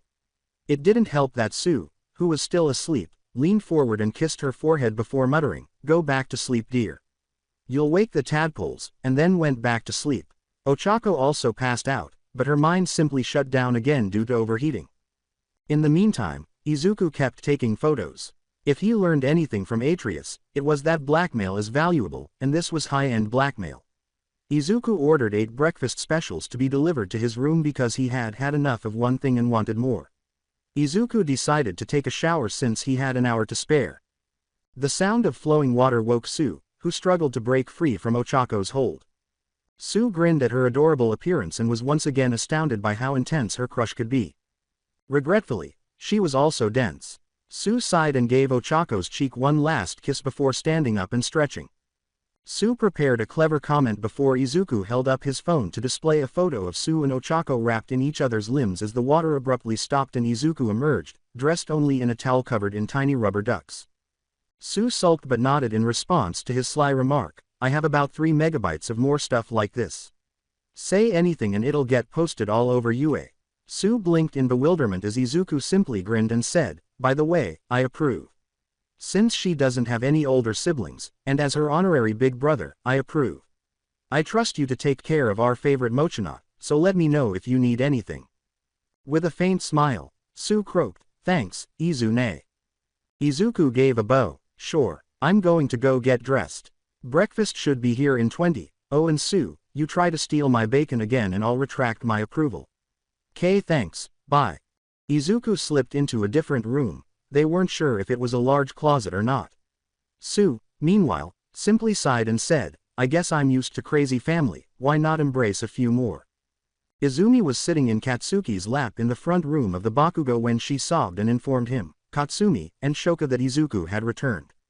Shoto was also invited, but he hadn't left the gym yet after Endeavor pulled him in that morning. Despite their nervousness, Katsumi and Shoka were secretly thrilled. Their crush had returned home. After he vanished, both girls sobbed for weeks, and it had actually strengthened their bond. They were so close that many assumed they were dating, but neither of them wanted to go that far just yet. They decided to stay friends only until the boy they loved came back, and they would only do that if they could convince him to accept them both. They decided to let Izuku make the decision, regardless of how much they loved one another. They would agree if he just wanted one. At least they would still have each other if he rejected them both out of hatred. Katsuki was struggling to control his feelings. The idea of the self-centered jerk simply re-entering their lives after harming her and his sister made him want to blow up, even though Izumi, his sweet Izumi, had been helping him work through his problems. Nobody understood how Katsuki's quirk was affecting his body until Izuku left. Izumi had been the one to assist him with his low blood pressure, persistent headaches, and general irritability. She not only helped him find medication to help him relax, but she also helped him plan his meals. She loved and accepted him despite the fact that he was always going to be an angry, overly protective guy. He realized how messed up he had been now that he had, in his mother's words, pulled his head out of his ass. Even though he had been a terrible friend, he maintained that it was for the benefit of the nerds. He had no quirk, so pretending to be a hero would only result in his death. Izuku and Ochako stayed in their hotel room for the following week. She also didn't return after Sue left the morning after the test. Ochako and Sue continued to video chat every night, but it had nothing to do with the fact that both girls missed each other even though they were only separated by a few hours. Rather, it was solely because Sue's siblings wanted to share their days with them. At that moment, Izuku got a message in his journal from his brother. "You should talk to Nezu if she wants to. Did you not tell me to hide if I was discovered, Atreus?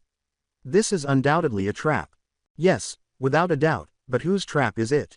I am aware that a trap can work both ways and that we did not teach a fool.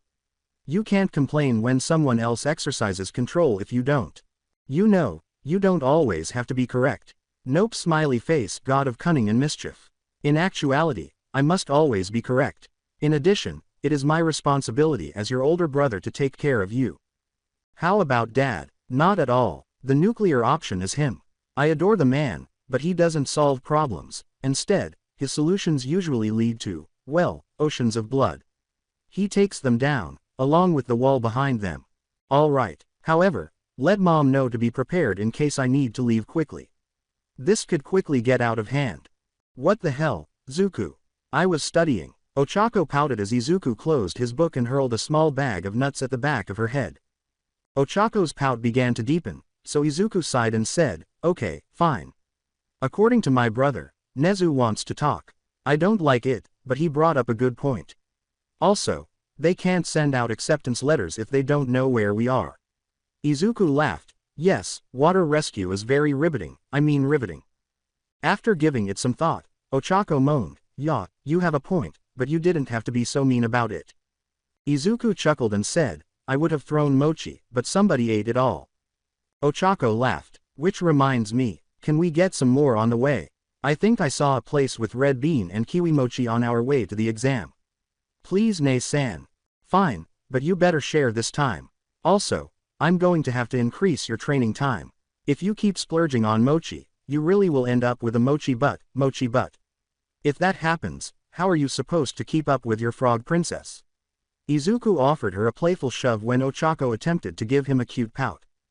After they arrived, Ochako blushed and threw the bag of nuts back at his face, but he caught it with a smirk and said, "Shut up, you. It's not like that. Sue is just a friend." When Izuku gave her a gentle shove with his foot, it seemed to help. Ochako then floated away toward the bag of clothes they had delivered. After 2 hours, Izuku and Ochako were wearing hoodies and standing in front of Yue. Izuku's was pink with tiny rainbows, while Ochako's was black and covered in skulls because they had bought each other one for fun. Izuku thought it was fantastic, and anyone who laughed must be envious of his skill. They pressed the buzzer to attract attention, but Izuku saw the order to leave as a challenge. He was about to punch him when Ochako crawled up on his back. The first one caused a steel wall to fall in their path after blowing open the gates. After 2 blows, that also had a new hole in it. Ochako was talking on his shoulder about how delicious the red bean mochi was as Izuku walked idly up the path as the teachers hurried out to defend the school. When he noticed them, Izuku raised his hands in a gesture of surrender. "I just came to talk, but your gate guard told me to fuck off.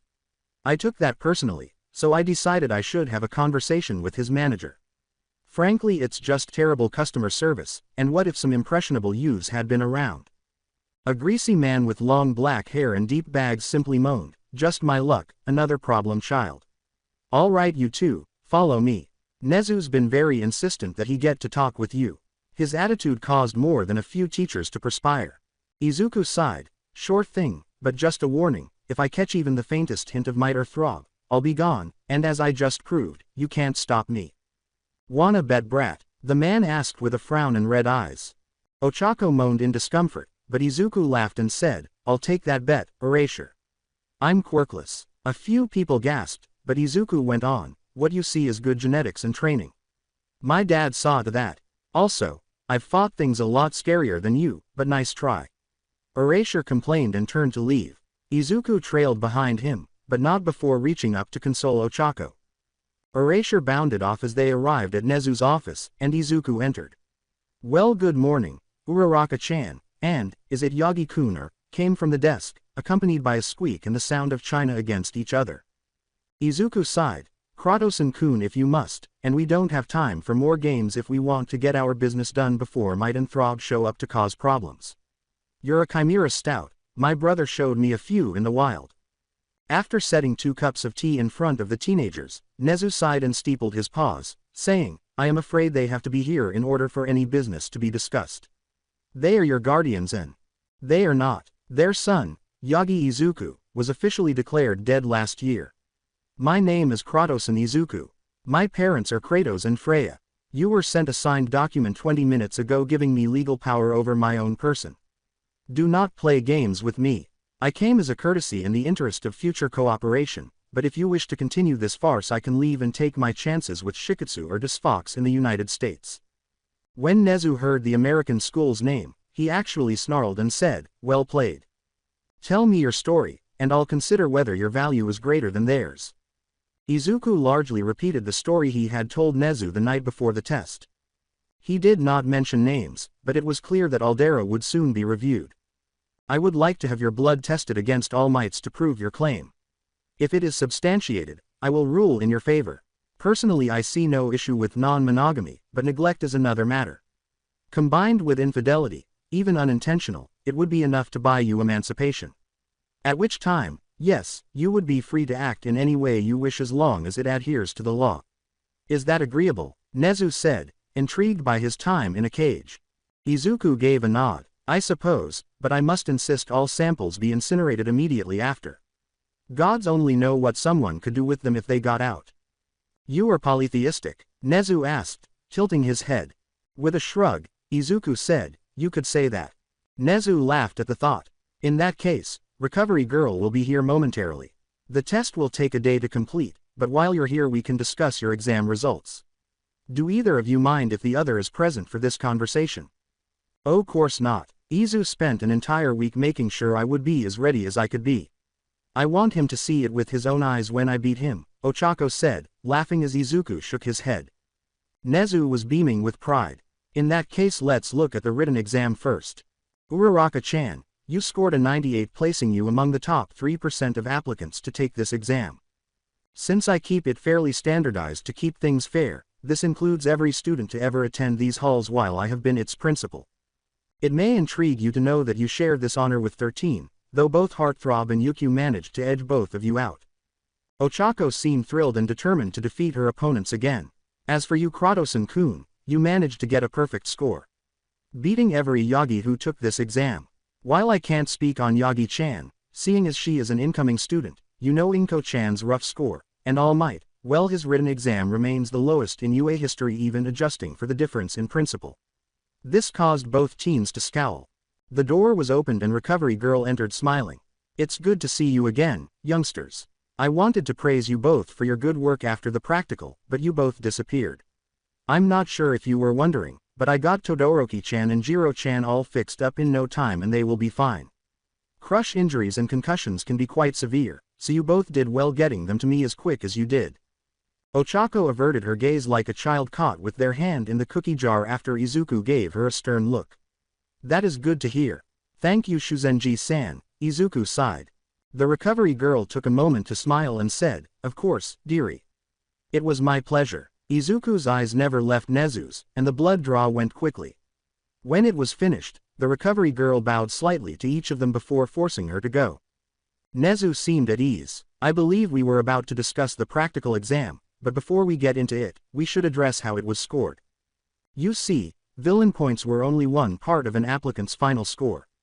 There was a second point system in place to represent the true essence of heroics, rescue points. A panel of judges reviewed every second our cameras collected, and scored each applicant depending on factors such as collateral damage, rescues, and cooperation. With that in mind, I'll reveal the top 10 scoreboard before we analyze your individual scores. The board is ordered in name, villain point, rescue point, and total order. By waving his paw, a hologram appeared. Chair: Izuku Kratosen, 58, 50, 108. Uraraka Ochako, 40, 50, 90. Bakugo Katsuki, 74, 10, 84. Bakugo Katsumi, 68, 15, 83. Yagi Izumi, 52, 26, 78. Kendo Itsuka, 30, 45, 75. 39, 35, 74. Eijiro Kirishima. Todoroki Shoka, 51, 20, 71. Shiozaki Ibara, 36, 32, 68. Asui Suyu, 35, 30, 65. I believe Uraraka-chan's score is best to start with again. Your proficiency with your gravity is impressive, and so is your drive to save. Do not think we didn't notice the times you chose the safety of your fellow applicants over your own needs, Nezu said after taking a sip of his tea. Holographic videos appeared, showing Ochako battling robots, using her quirk to move debris, and clearing the way for overwhelmed applicants. There were also a few instances in which the robots didn't float but slammed to the ground when she became distracted. Ochako stared at him. But my quirk is zero gravity. That looked more like gravity manipulation. Ochako appeared to be about to cry, but Nezu interrupted her with a single sentence. I'm not so sure about you though, Kratosen-kun. Nezu nodded and said, that was my conclusion as well. More tests will have to be done, but if we're right, this could open a whole other avenue for you. In any case, you performed more than well enough to pass. Uraraka-chan, welcome to your Hero Academia. What do you mean? He aced his written exam and scored first on the practical. What else could you want? Exclaimed Ochako, while Izuku sighed. With his muzzle resting on his paws, Nezu leaned forward slightly and said, answers for one. Your records declare you quirkless, yet you display superhuman levels of strength, speed, and toughness. More videos of the same thing are shown. You neither checked any support gear, nor carried any visually on your person, but it's plain to see you were using something to fight. Kratosen, this is a serious situation. If you have a quirk, late onset or not, it must be reported before we can accept your attendance. This is mandated by law, and even I am not above those or the scrutiny of those put in place as their stewards. I can push through some paperwork, but you have to give me something to work with. After giving it some thought, Izuku moaned, Ochako, I need you to step outside. I'll get you as soon as I can. Before punching him in the shoulder, Ochako appeared torn and said, fine, keep your secrets, but you owe me, mister. She went to wait outside in the hall after Izuku gave her a slight smile. We're alone now. No trackers, tracers, cameras, or mics can report in on what we are about to discuss. Izuku held up a hand and then, with a finger that glowed green before fading, drew a string of runes on Nezu's desk. Nezu received a feral grin as he waited like a child on Christmas. Izuku exhaled. That was runic magic. My other mother and brother are very talented with it, but I am not. Like my father, I favor more martial pursuits. I understand how to use it, and can empower my weapons with it, but larger powerful spells are still beyond me. Though I have been working on mastering a healing rune my mother showed me, but it is exhausting for me and does very little actual healing. In an emergency it might stave off death for a few minutes, but that's about it. And can anyone learn this magic? Nezu asked, pouring more tea. Izuku made an insignificant gesture. Yes, but most don't have the energy to utilize it. Magic is fueled by the caster just like anything else, and using it takes years of training and practice. It's a whole new language with its own rules. I just got lucky my teacher was an expert. Nezu gave a nod. Would she be willing to teach it to anyone else? Izuku laughed. I severely doubt it. Not only is she busy, but you have nothing to offer her. She has more power than you can fathom, more money than she could ever spend, and a job she tolerates. I could ask, but I wouldn't hold my breath. What about your gear? Nezu asked, deflating a little but continuing. This is Dropner. My father gifted it to me before I left home. It is connected to the aspect of wind, and can be used to alter them such as gales, tornadoes, and the like. They are also functionally limitless. As long as I have the magic to funnel into the ring, a new spear will appear in my hand, but each one costs more magic depending on how many I've made, and that counter resets if I make them detonate. Izuku made his spear vanish before Nezuko could touch it. Nezu's nose began to twitch. That name sounds familiar but I can't place it. What of the other weapons you showed? Izuku frowned and said, I can call on them for a moment, but no longer. I don't use them unless I must. They have a malevolence to them. They want to be used, and push me to give in to my rage. I can't remove them, but I can silence them using my will. Izuku extended his hand, and the chain that bound it to his arm and one of his blades materialized. He sent it away after a few seconds and paused to breathe before saying, they are called the Blades of Exile. I ended up with them bound to me after an incident I will not get into, but suffice it to say, the next time that monster raises her head, I'll happily remove it from her shoulders. Anything else? Maybe a lightning glaive or earth-shattering hammer? Nezu asked, appearing to be more and more interested in what he was witnessing. Izuku nodded. No, those are my only weapons at the moment, though I believe my dad might have those weapons stashed somewhere. He has quite the eclectic armory. My only other piece of gear is my armor, but it's mostly just really nice armor. More than anything I value it because it was a gift from my mom, but excluding being resistant to both ends of the temperature spectrum, the only other thing special about it is that I can make it look like any clothing I wish. I don't wear it all the time, but it's a safe bet to assume I am most of the time. Never know when a troll or Draugr might attack, and it's best to be prepared. Nezu appeared to be contemplating. I suppose we could say you have a storage quirk that lets you materialize gear you possess, but that wouldn't explain your strength. Izuku sighed. I don't expect my connection to All Might or Heartthrob to remain a secret long, and once they get out nobody will question it. Strength is in my blood even if they don't know the real source. Nezu hummed. I think you might be right. Well, this meeting has been enlightening. Assuming your final test supports your claims, I will be looking forward to you attending my institution. Now I believe it is time for you to go. We wouldn't want to keep young Uraraka-chan waiting too long. Izuku was shocked to feel the principal clamber up on his shoulder after turning his back. I see why she was so resistant to leave, it is very comfortable here. Thank you, sir. If things go as planned you will have plenty of opportunities to enjoy the free ride, Izuku said, snorting and grinning slightly. So you two are just fine now. Zuku, did you use some kind of mind magic on him? That would be incredibly rude, pouted Ochako, who was shocked to see both of them conversing comfortably as they left the office. Izuku sighed. Firstly, rude, I don't even know those spells, and I'm not proficient enough to cast them anyway. Second, I don't need magic to be friendly, not to mention Nezu-san is much too willful and strong to fall for those kinds of tricks. Such magic exists though, Nezu exclaimed with excitement, and Izuku nodded. Fascinating, I must investigate this as soon as possible. Cementos, Ishiyama Ken, and Eraserhead, Aizawa Shota, quickly joined the trio. Both teachers moved aside to keep watch after Nezu reassured them that everything was under control. As this was going on, Ochako was telling Izuku about the phone call she had just ended with Sue, who congratulated them on their grades and said she was excited to see them in class because she had also been accepted.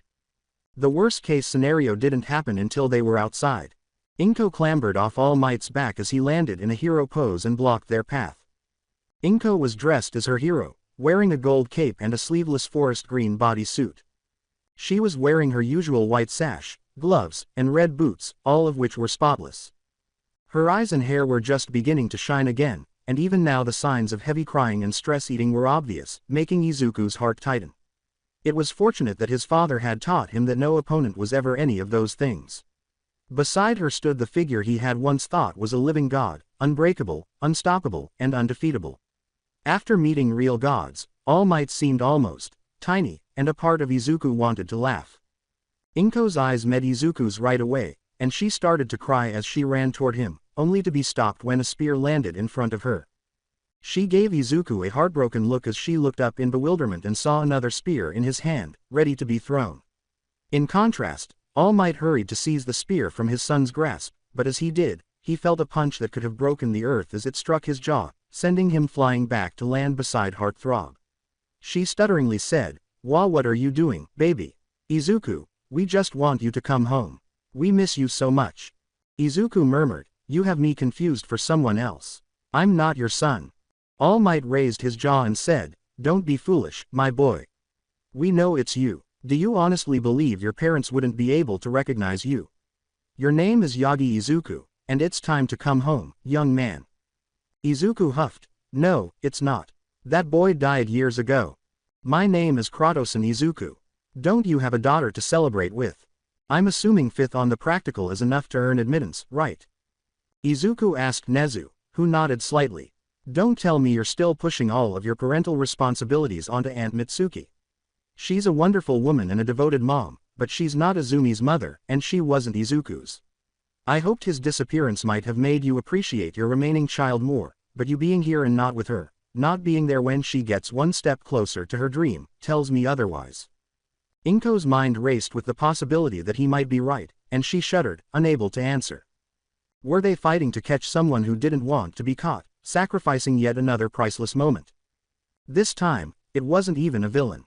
But All Might didn't hear it. We aren't missing anything. As a matter of fact, we're making that moment all the better. Imagine not only getting accepted into the best hero school in Japan, but also reuniting our fractured family and celebrating your own success. Instead of one party, we could turn the whole weekend into a celebration to show our pride and reconnect. I know we've made mistakes, but nothing that can't be fixed. Please, my boy, let us take you home. Both Nezu and Ochako sensed it as Izuku's muscles tensed and tiny slivers of heat and ozone started to seep out of him. Izuku grumbled, whispering, nothing that can't be fixed. I need you to move away from me, Ochako. I'm having trouble containing myself. Principal Nezu, I have to ask you for a favor. I need to borrow a mock city. Nezu followed Ochako as she hurried over to join the increasing number of UA employees, but not before whispering back, City D is still awaiting repairs. Nobody will ask questions if a bit more damage is done. I don't know what you're planning, but, good luck. Izuku came forward and said clearly you can't take a hint, All Might, so how about this? I'll meet you in City D in 10 minutes. Just you and me. If you manage to knock me out or make me surrender, I'll do as you wish and go back to your home with you. I won't fight you on it anymore, but if I win by doing either to you, both of you have to back off for the rest of the day. I understand I can't make you drop this issue completely, but at least this way you can still make it back to the child who still needs you. Izuku nodded, so All Might sighed, I accept then. If I have to show you some tough love to bring you home, then as your father, that is what I'll do. All Might smirked and crossed his arms. Are you sure this is how you want to do this? Gambling your rebellion on a single fight that will only buy you a single day? All Might asked. Stay with the teachers, Chako, and see if you can get a copy of what's about to happen. I get the feeling it will be quite the show. Izuku turned to Nezu for directions to City D, then grinned at Ochako before he hurried off to get ready. Nezu, Ochako, Heartthrob, and all of the teachers, with the exception of Recovery Girl, were soon en route to the observation room, but Inko continued to give Ochako anxious glances. Miss, what exactly is your relationship with my son? She asked the teen, unable to contain her rage. Ochako grinned and snorted. Well, that's a complicated question. I've only known him a short time, but in that time he's gone from a complete stranger to someone I can't see my life without. He helped me train and study for the entrance exam, made sure I had a roof over my head, and listened to my troubles without judgment. Honestly, I've never had any siblings before, but I think this is what having an older brother feels like. We fight, we laugh, but at the end of the day I wouldn't want anyone else watching my back. I hope that helps. Thank you. It does. Inko laughed as her eyes began to well up. You seem like a great girl, but I don't think I could handle it if my baby came back with a girlfriend. With that out of the way, Ochako snorted, he wishes. I'm far too much woman for him. She winked at the woman, and they both laughed. Honestly, he's cute, and at first I might not have been against it, but after being his roommate, no thanks. Dude is a bottomless pit when it comes to food, and I have my eye on someone else. By the time the fight was about to begin, everyone except Nezu and Inko was on All Might's side, and Ochako was the only one who was betting Izuku would prevail. As the high-end surveillance bots flew around and captured the battle from various perspectives, they all watched. These had high-quality microphones so they could hear as well as see, unlike the ones they used for the exams. All Might sighed as they watched the two fighters approach one another in the city center. It's not too late. We can call all this off. We can even have your favorite for dinner. I haven't had chicken curry in a while. All Might smiled confidently, so he didn't notice Izuku's flinch. As before, All Might flew back from a powerful blow when Nezu hit the buzzer to begin. Izuku's form appeared to flicker before they saw him reappear where All Might had been, just as the taller man was kicked away and into a wall. Yagi Toshinori, the ever undaunted hero, All Might, what a beautiful lie. An uncompromising symbol of peace, what a joke. All Might charged forward, but Izuku grabbed his hand in each of his as they started to push back, a battle they both knew would not be won. I idolized you, wanted to be you, and did my best to be just like you, but do you know what I got for my trouble? All Might said. Rather, All Might was slammed into the ground after Izuku shifted and changed their lock into a toss. I was beaten, demeaned, and used as a test dummy for the quirks of anyone who wanted to. Do you realize how many times I had to hear adults question why you hadn't abandoned me yet? How many times I heard them joke about doing you a favor, and just tying me up in a sack to throw in a lake? All Might stammered, that can't be true. We would have noticed. No one knew how to respond to that. You mean like you noticed any of these? In your defense, I earned more after I left, but that's the difference. Quote, Izuku said, laughing as he removed his hoodie to expose his scars and bare torso. All Might barely managed to block Izuku's subsequent blow. I was only a kid, a quirkless kid, and all I wanted was to be a hero, like my idol. Do you realize how many times I was tossed out of gyms as soon as they found out? Any clue how many times I got laughed at or beat up just for having the gall to try to get stronger? All Might coughed up blood after Izuku kicked him in the side without realizing it. You could have trained me, or found someone to help me, but you didn't, did you? Did it ever occur to you to even try? With a somber expression on his face, All Might said, no. Not until after you'd already gone. Izuku, I'm sorry, I know I failed you. I was a terrible father, but it's not too late. We can still be a family. Please, just give us a chance. Izuku moved forward and struck All Might in the stomach before hitting All Might in the jaw with his knee. Izuku kicked All Might away once more, saying, that's what you don't seem to get through your thick head. It is too late. I wasn't living on the streets the last 5 years. I found someone who gave me what I always wanted. You don't mean, All Might said, hauling as he struggled to stand again. Izuku laughed. I found someone who showed me unconditional love. Who not only pushed me to my limits, but taught me how to break them. He took the broken pieces you never cared to give a second glance, and rebuilt me into the hero I will become. For the first time since they began, Izuku glanced away from the camera of one of the bots and said, Toshinori, you could have been my dad. We could have done so much together, and I would have fought so hard to make you proud, but one thing you could never be, was my father, no matter how hard you tried. Isn't that right, mother? I didn't just run away. I ran into the arms of my father. That's right, Inko, I found Kratos. Shocked and ashamed, Inko stepped back and said, no, dear God, no. All Might was simply staring in disbelief and anger. I don't know what this, Kratos, guy filled your head with, but this is ridiculous. I am your father. I was there when you were born. I held you and your sister in my arms. I know we weren't the best parents, and I'll admit, we may have even been somewhat neglectful, but never once have I cheated on your mother or thought for an instant that she was capable of betraying my trust in that way. I love your mother, your sister, and god damn it I love you too. Why do you hate us so much? How fucking dare you say that now? You don't get to say that. Izuku exclaimed as he lunged forward to attack. All Might struck him for the first time, but the bruise on his cheek vanished even as it formed. Izuku appeared to crackle with lightning as his clenched fists burned with emerald flaming power. Izuku managed to sweep his legs and pin the bigger man down as he rained punches because All Might was too stunned to respond. You took everything from me. I didn't know a day of safety or peace until I was 10. Every day after that stupid appointment was one filled with pain and fear. Nobody was there for me. Not you, not Inko, and certainly not Izumi. I have more scars from her, Katsuki, and Shoto than I do anyone else. She made the only people who cared about me abandon me, otherwise she'd start hurting me at home too, not that you would have noticed. Do you know why I ran that night, and not any of the ones before it? All Might's head snapped back into position almost instantly after he jerked it and slammed it into Izuku's nose, which seemed to infuriate the boy even more. We thought you were kidnapped. We looked everywhere for you. All Might said, coughing and wiping the blood from his face. Izuku roared, utterly disregarding All Might, that was the night I discovered that my heroes were a lie. You both went out and saved countless people every day, but never me. You could wake up every day and fight, bleed, and come home late, but you couldn't be bothered to save your own son. I could though. I saw you that night, beaten and dirty, still in your costumes, and it broke me. You took the last hope I had, one where my heroes would save me if I just hung on a little longer, and you crushed it. Izuku let out a powerful roar. I'm done with this. With a burst of speed faster than either had displayed thus far, Izuku delivered All Might a final blow that seemed to rattle his brain enough to knock him out. All Might was lying there and Izuku was panting when Nezu called out, "Winner, Kratos and Izuku." Before turning to leave, Izuku said, "By the way, chicken curry is Azumi's favorite.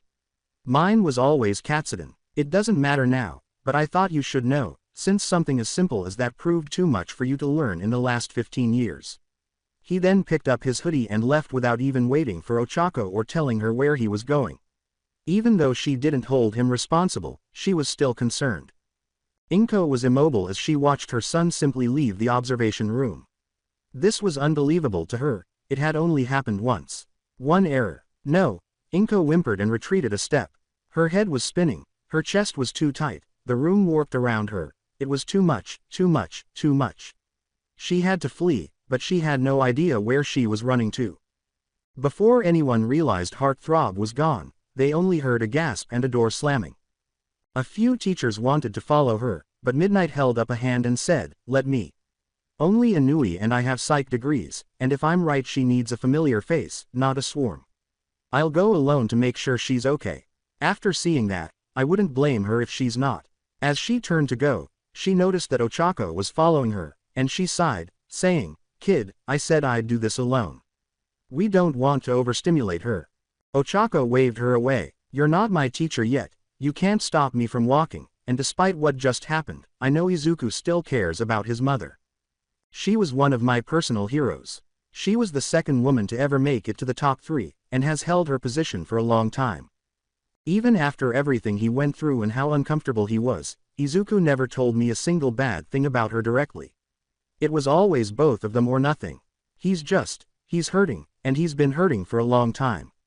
I know it won't be forever though, and when he's ready, I know they'll talk this out. Until then, I'll be the hero, the best friend, and the sister he needs and comfort his mother when he can't." Midnight laughed. "Damn, you go girl. You're going to be an amazing hero. Fine, just let me take the lead, and be careful. We don't know what we're walking into, and quirks can get wonky when stuff like this happens. If she starts losing control, I'll hit her with some calming mist, but my quirk isn't as effective on straight girls." They followed the sound of sobbing together, but Midnight held back a chuckle when she heard Akiko sigh softly, "Bad luck for me." Toshinori was just beginning to move down in City D when he noticed that the last of the steam that escapes his body when his quirk deactivates had almost entirely faded. "You alright, big guy? Gotta say, was not expecting that upset, ya dig?" He laughed as he saw a man's face with sunglasses and a smile. "What happened?" Toshinori simply lay there, asking. Toshinori's eyes widened and he attempted to stand up, but Mike stopped him, saying, "Not happening Skalomite. We gotta make sure your disc is still spinning the right way, and that the hit didn't turn your brain into a mixtape." The man, Yamada Hisashi, also known as Present Mike, began to laugh even harder now that the dizziness was beginning to subside. "Well, to put it bluntly, you just got knocked the fuck out." Sighing, Toshinori said, "But, Izuku, my dude, the little listener is long gone. He dropped the bass on you right and proper. It's been a good 5 minutes since he left, and if he's anything like you that means he could be in Tokyo having tea right now. Take the L, my guy. I know it's a new experience, but you're going to have to accept it," Mike said with an honest grin. From the ground, Toshinori moaned, but he could hear some of the others talking about the fight and what Izuku had said. "I don't know what lies my son was fed, but I know they're not true. I trust Inko with my life. She would never betray me like that, and I'd never hurt her that way." Toshinori sighed, making sure to say it loud enough for everyone to hear. "I'll say it as many times as I have to. I love my wife and nothing is going to change that." Mike unexpectedly received a message and glanced at Toshinori. "Well, Recovery Girl is on her way to give you a once-over. Midnight volunteered to take your wife home, so don't worry about her either. We'll have you up and jumping skyscrapers right after this commercial break, so just hang in there." Sighing, Toshinori said, "Fine." Following Inko's breakdown, Kayama Nimori was able to obtain some answers, and Inko was hugged by both Midnight and Ochako. Ochako promised to continue taking care of Izuku for the mother, who was no longer in a panic. She bowed and giggled that she had another patient to attend to.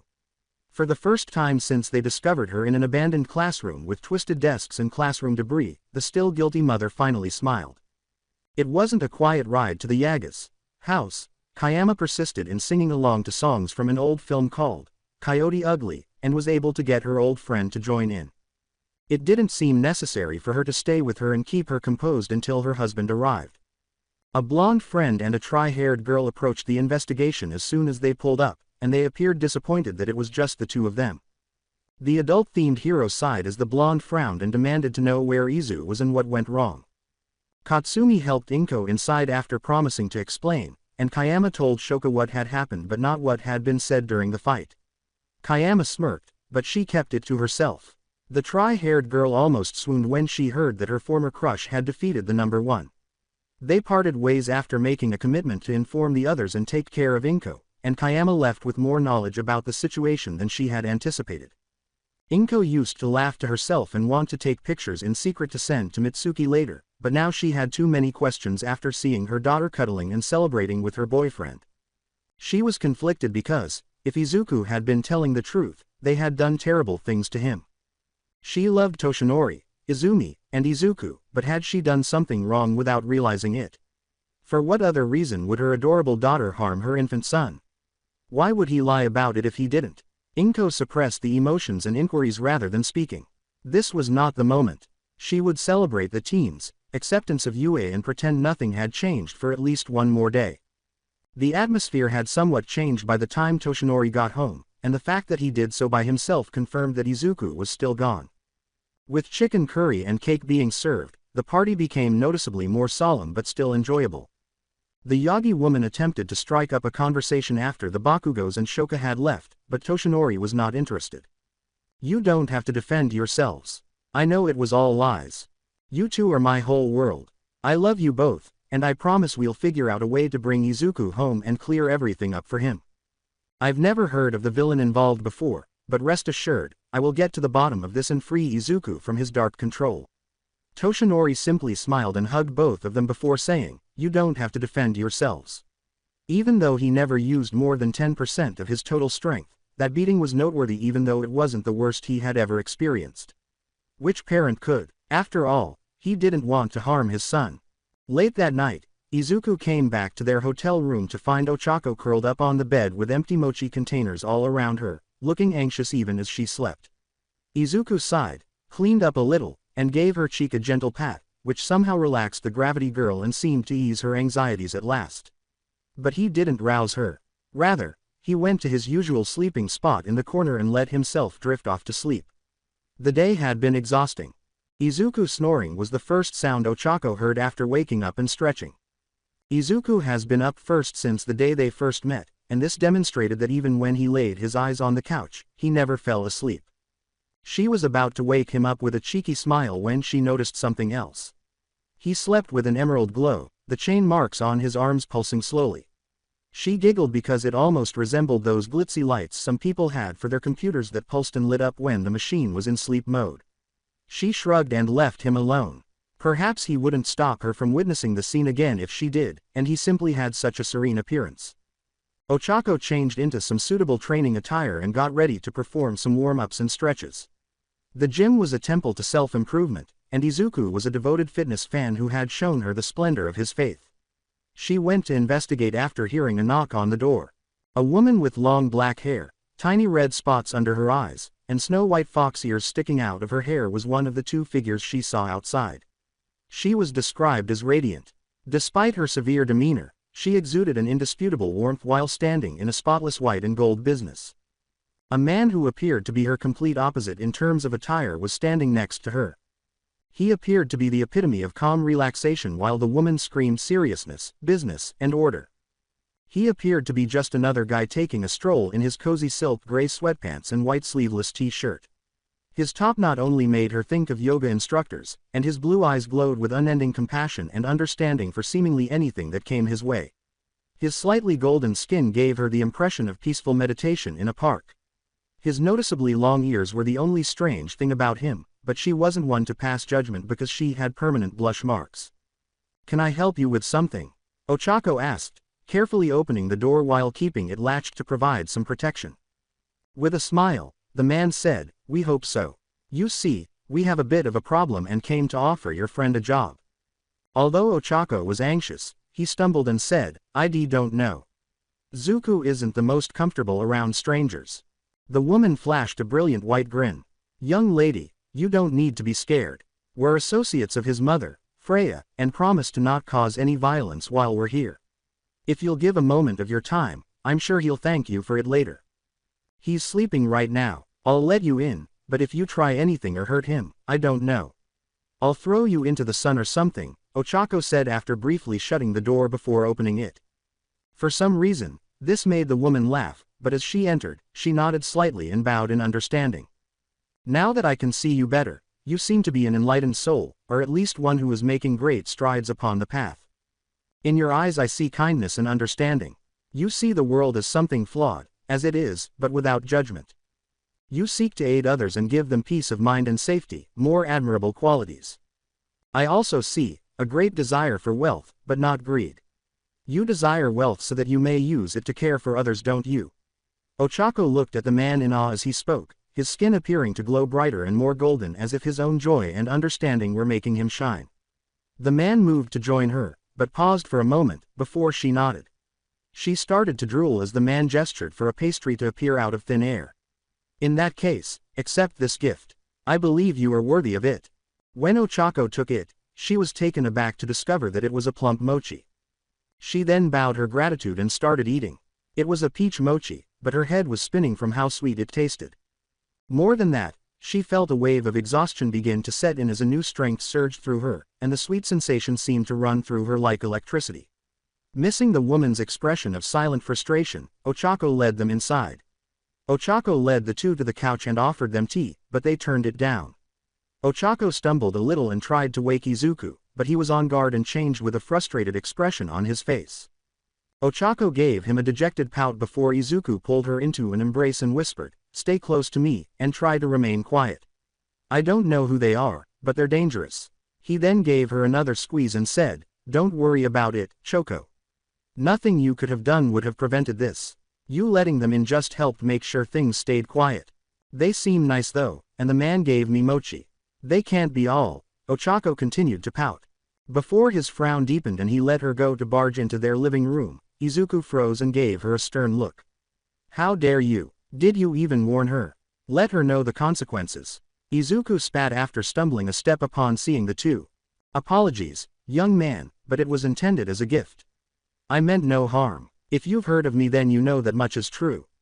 The man managed a sheepish expression while maintaining his smile. Izuku grumbled, "Of course I have, Gautama-sama. You are the Buddha. Even my father holds a grudging respect for you. Perhaps misplaced given what you have done to my friend." Ochako looked glum. "Zuku, what are you talking about? He didn't do anything to me, and was very kind and respectful, so I don't appreciate you being rude." He seemed even more irritated by this, and Buddha kept his head turned away. That's when the woman said, "This isn't such a bad thing, though I agree it was poorly handled. I am surprised you haven't informed this one of what any of us are. Perhaps I misunderstood your intentions. I thought you were close friends, but your actions tell me you may have been more interested in a pet. I know who you are as well, Amaterasu-sama. My mom spoke highly of you, and in honor of that I will give you the chance to retract such a vile statement. I love and trust Uraraka-chan like family. I only remain silent in order to protect her from the machinations of others like us, but now she has no choice. He has stolen that from her." Ochako had to step back from Izuku as he began crackling and his fists burned with flaming power, but he remained in control. "That's enough. I knew you were keeping secrets from me, but I want answers. Now," said Ochako, stepping in front of him. Izuku's power seemed to diminish as he gazed into her hurt, pouting face. Reaching out to embrace her, he grumbled, "I'm sorry. You're right. There's no avoiding it now. Ochako, I'm not mortal, and neither are they. Allow me to introduce the Buddha, all-seeing, all-transcending sage, Lord and King of the Dharma. Beside him is Amaterasu Omikami, Ohirum no Muchi and Hai no Kami. Each are the over-deities of their own pantheons and members of the Divine Council." I don't understand. Who, what, where, exclaimed Ochako. Sighed, we are gods, Uraraka-san, and since he was so kind as to introduce us, I shall do the same. You cling to Kratos and Izuku, youngest son of Kratos, the ghost of Sparta, god of war, peace, hope. Adopted son of Freya, Mardal, Valfreya, Vanir goddess of magic, and current over-deity of the Norse pantheon. After pulling away and stumbling back, Ochako bowed to each of the three and said, I apologize for any disrespect. I am very sorry. Izuku grabbed her by the back of her shirt and said, please don't. This doesn't need to change anything between us. I still intend to help you become the best hero you can be, and I promise to continue to protect you as best I can. You are still my best friend, if that is something you still want. After glancing at him, Ochako clung to him once more and said, of course, Zuku. As long as it doesn't bother you to hang around with a mortal. Buddha sighed, you aren't though. Not anymore. Then he continued, the mochi I gave you was made from ultra-divine peaches also known as the peaches of immortality. Originally they only grew every few thousand years, but over time I've adjusted and planted more trees at regular intervals allowing for some to be available far more often. For a god or other divine being they are simply sweet treats, but if a mortal eats one they gain greater longevity and a spark of divinity, much like Kratos in here.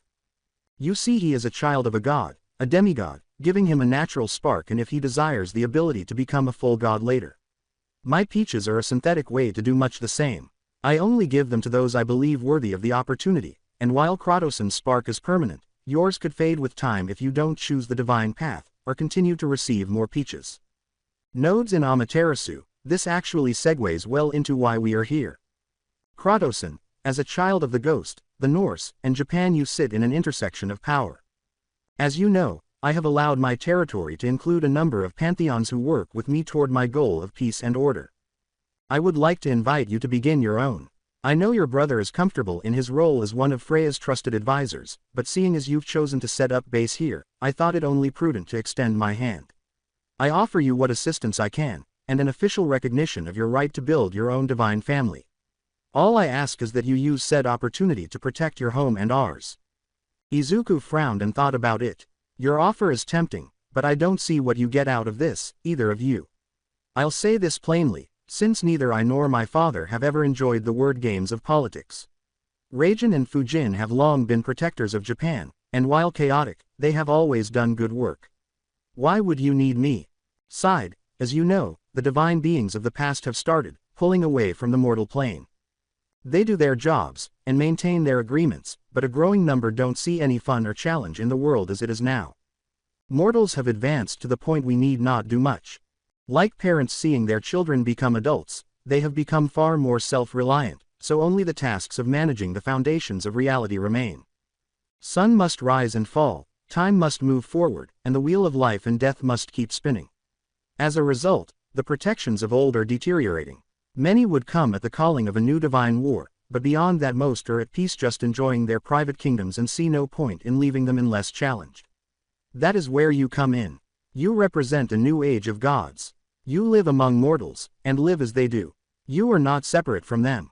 Amaterasu sighed. Buddha speaks true. As for Raijin and Fujin, they have become more erratic of late.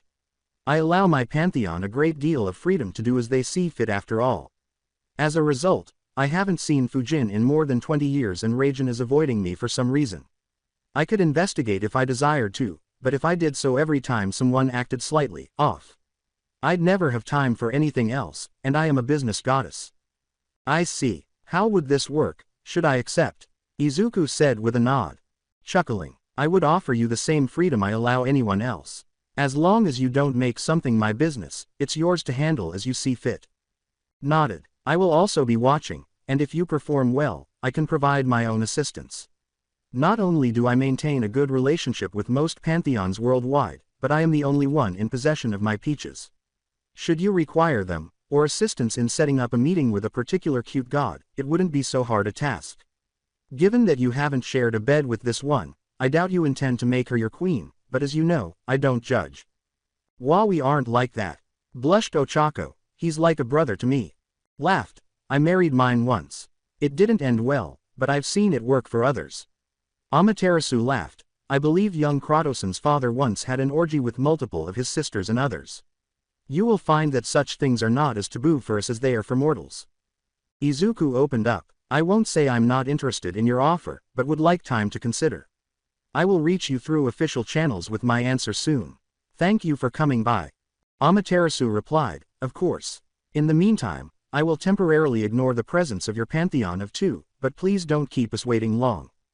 After saying, I really didn't mean any harm. It's just become something I do when I find a promising mortal. My gift was simply a test and a sign of support from me. Nirvana is filled with those who ascended with or without them, and in you I saw that same potential. Keep up the good work, and no matter what happens you will find my home open to you as well. Both figures departed and the teenagers collapsed on the couch. Ochako bumped Izuku's shoulder after a moment and said, that was a lot. Yeah, so, what do you say? Izuku sighed. Ochako laughed. Zuku, I've told you before. I might have a thing for green, but no means no. Not even if you make me your queen. Izuku laughed and pushed her back. Ha, ha, but I'm being serious. Do you want to be a part of my pantheon? I don't know what we'd even do yet, but you should have a choice. It won't change anything between us, and I'd still look after you either way, but... Ochako sighed as he leaned against. We both know that's not true. I'm totally the one looking after you, but yeah, I think I would. If I really am going to be around for a while, I'd rather spend it helping you. Just don't think this makes you my sidekick. You still have to earn that spot once we graduate. They both chuckled, and Ochako fell asleep as her body completed acclimating to its new condition. After shifting to free his pocket after feeling it vibrate, Izuku saw a text from an unidentified number that read, results are almost done. To resolve this matter, come to UA at 11. Nezu, your principal. All Izuku could do was roll his eyes and think, never a dull moment. Hours later, Izuku carried Ochako to the bed and tucked her in because she was still drowsy. He felt sorry for his sort of little sister who was now forced to live in his world as well, but he could manage the next part on his own. Izuku didn't try to hide himself like he had the last time. He wore his armor in his favorite outfit, a pair of black cargo pants and a large emerald sleeveless hoodie, and headed to UA. The gate guard greeted him with a, good morning, when he knocked. This time, and Izuku waved back. Izuku sighed upon seeing the three Yagi waiting for him at the main building. However, there was something off about the expression in Izumi's eyes. They were replete with regret and suffering. He almost felt compelled to check on her, but he restrained himself. Inko appeared to be an inmate being led to her execution, while All Might appeared perplexed as to why they were even present. Before any interaction between the four could begin, Nezu left with Recovery Girl at his side. Although he was as happy as ever, RG appeared confused and depressed. Before saying, morning all, I've called you here to hear the results of a test not often seen at this school, a DNA test. More specifically, a paternity test for young Izuku-kun. Nezu clapped his paws to get everyone's attention. All Might laughed, this is ridiculous, and a complete waste of time. Izuku is my son, and that's the end of it. All Might froze as the Recovery Girl cleared her throat and said, no, he isn't. I'm sorry Toshinori, but I ran the test 3 times to be sure. Young Izuku is not your biological child, and is only a half-match to young Izumi according to the records we have from her broken arm 2 summers ago. Nezu replied, as such, I have taken the liberty of fulfilling your request Kratos-kun. You are no longer linked to the Yagis in any legal way. You can consider yourself emancipated, but given that UA requires an adult to sign off on some documents for legal and safety reasons, you will be considered a partial ward of the school.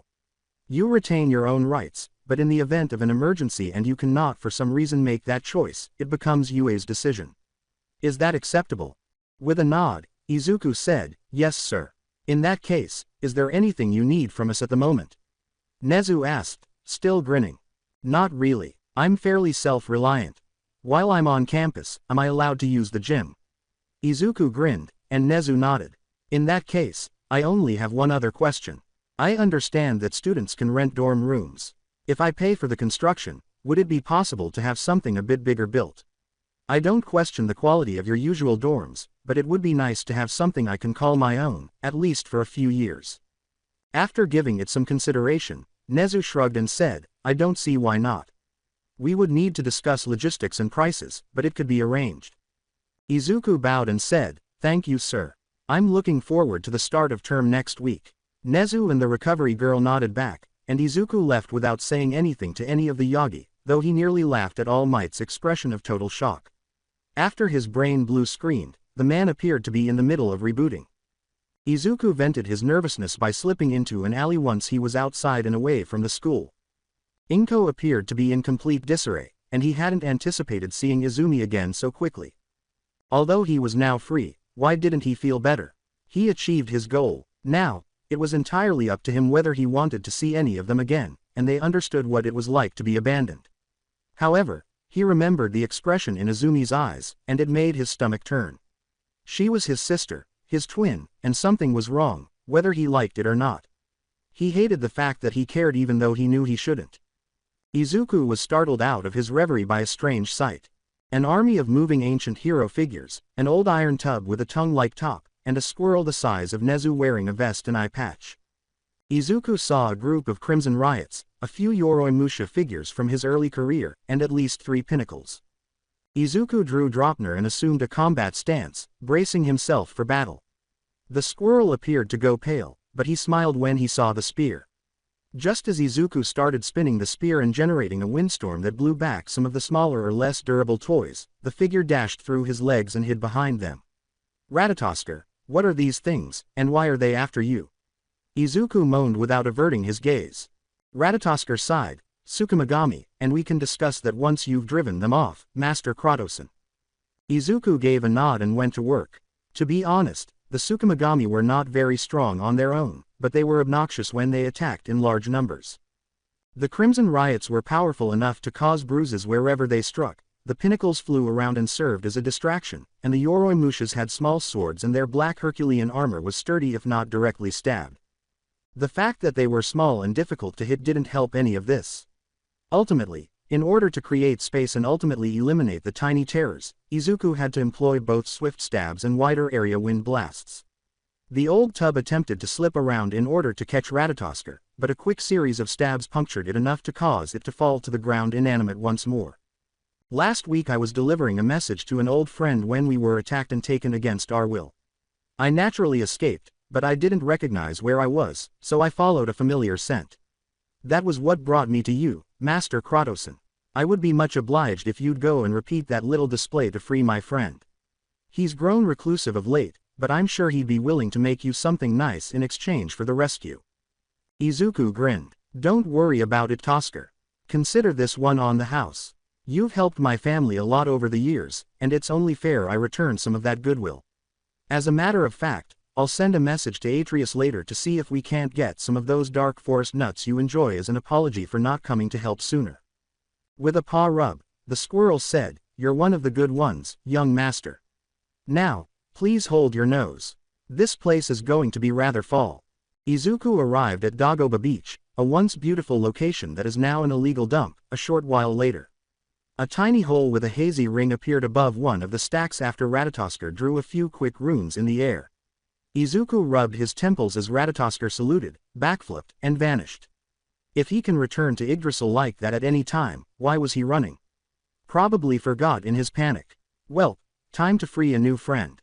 Izuku entered a castle composed of clouds, shadows, and gold after sneaking through the portal. Izuku was happy to see that it was rather deserted and began to stealthily search for anyone still alive.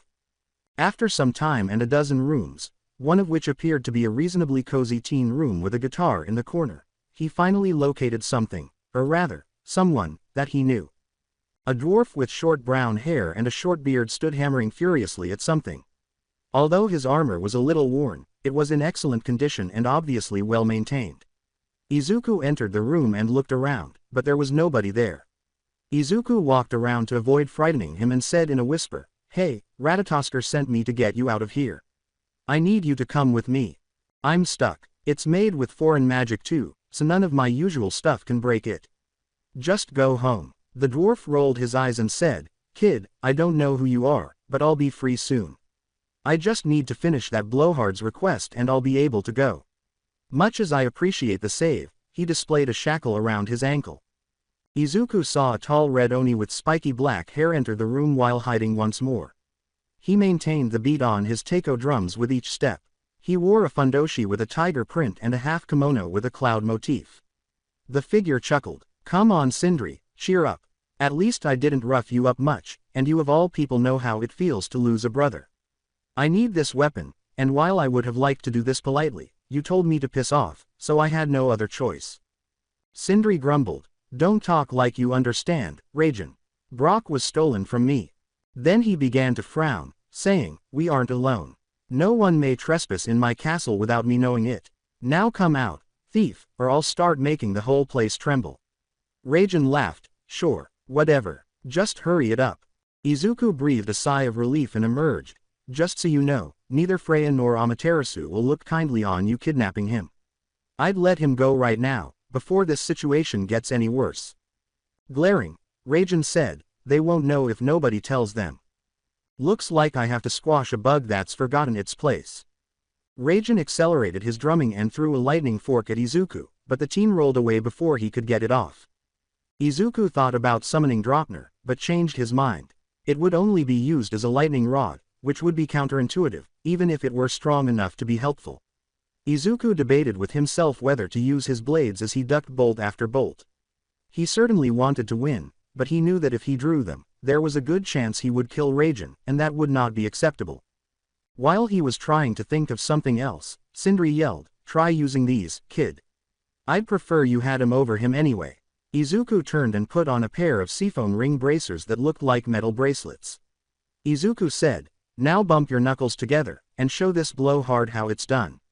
As he did so, 2 steady green gauntlets that crackled with electricity appeared over his hands. Izuku didn't avoid Rajan's subsequent bolt after sensing it. Rather, he extended his hand and grasped the bolt, which was swiftly absorbed by the gauntlet. Rajan was swiftly pushed back as Izuku charged forward and began tossing punches that crackled with green lightning. The Oni attempted to retaliate by swinging his mallet and producing lightning bursts, but Izuku was just too quick, and every bit of electricity he took in made him faster. Izuku was able to knock the red Oni out cold with a series of punches before slamming a powerful uppercut to his jaw, which sent Rajan flying across the room to the floor. The dwarf snarled, what's your name, kid? As if something about what he had just witnessed annoyed him. Rather than respond, Izuku briefly drew one of his blades and shattered Sindri's shackle. Izuku grinned slightly and said, Kratos and Izuku. Now we should get out of here. Fine, keep the damn things. Arashi no Zensen is nothing compared to Mjolnir or our other works. I hope they fail you when you need them most. Now good day. Sindri roared in frustration as he attempted to reclaim the gauntlets that had turned back into bracers, but they flashed with green lightning warningly. Sindri then vanished into thin air, leaving Izuku feeling bad. Izuku felt a little ashamed of his father and brother's involvement in that incident, even though he was obviously aware of Sindri and what had happened to his brother. Sindri's hatred was really getting out of control, which was tragic. Nevertheless, Izuku also left. His new gauntlets, Stormfront, were a valuable reward, and overall, it wasn't a bad little side quest. Izuku encountered a woman who appeared to be in her early 30s on his way home. She had light red, disheveled hair, pale green skin, and a breezy blue dress. A group of inebriated people were bothering her near an alleyway. Choosing to put his new gauntlets to the test even more, Izuku intervened and used a few lightning strikes to drive the men away.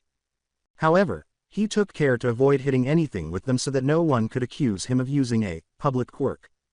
The woman, who identified herself as Yoarashi Kyofu, stopped him as he was about to leave and thanked him for the assistance. She kissed him on top of the head and appeared to almost float away, despite her insistence that she had it under control. With a simple shrug, Izuku went on his way to see how Ochako was doing and perhaps bring her some more mochi. He laughed all the way home when he realized that the girl loved her mochi just as much as he loved his katsudon. For the new heroic pantheon, the following few days were largely uneventful. Izuku sent Ratatoskr his suggestion regarding the nuts and reported the incident to his mother. Izuku began training Ochako once more after she was awake and prepared to go, and he gave her a warning about his weapons. They wouldn't harm her now that she was immortal, but he wanted her to know that they were dangerous for others to even touch. This prompted Ochako to make the difficult request to try using one.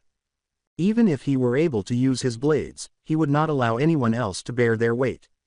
Draupnir was much safer, but he couldn't let anyone else handle his father's spear, which was a gift from father to son and made especially for him. Izuku reluctantly gave her his bracers, but as soon as she attempted to activate them, a burst of electricity blasted her back, turning her bob into an upside-down umbrella. Izuku would have thought the scene was hilarious if he hadn't been so concerned about her well-being. Ochako saw right away how being immortal altered her. She recovered more quickly, fatigued more slowly, and the sporadic manifestations of her growing gravity power took on a concrete and manageable form. She didn't have much control yet, but since it was something she could manage, she didn't have to be afraid of it.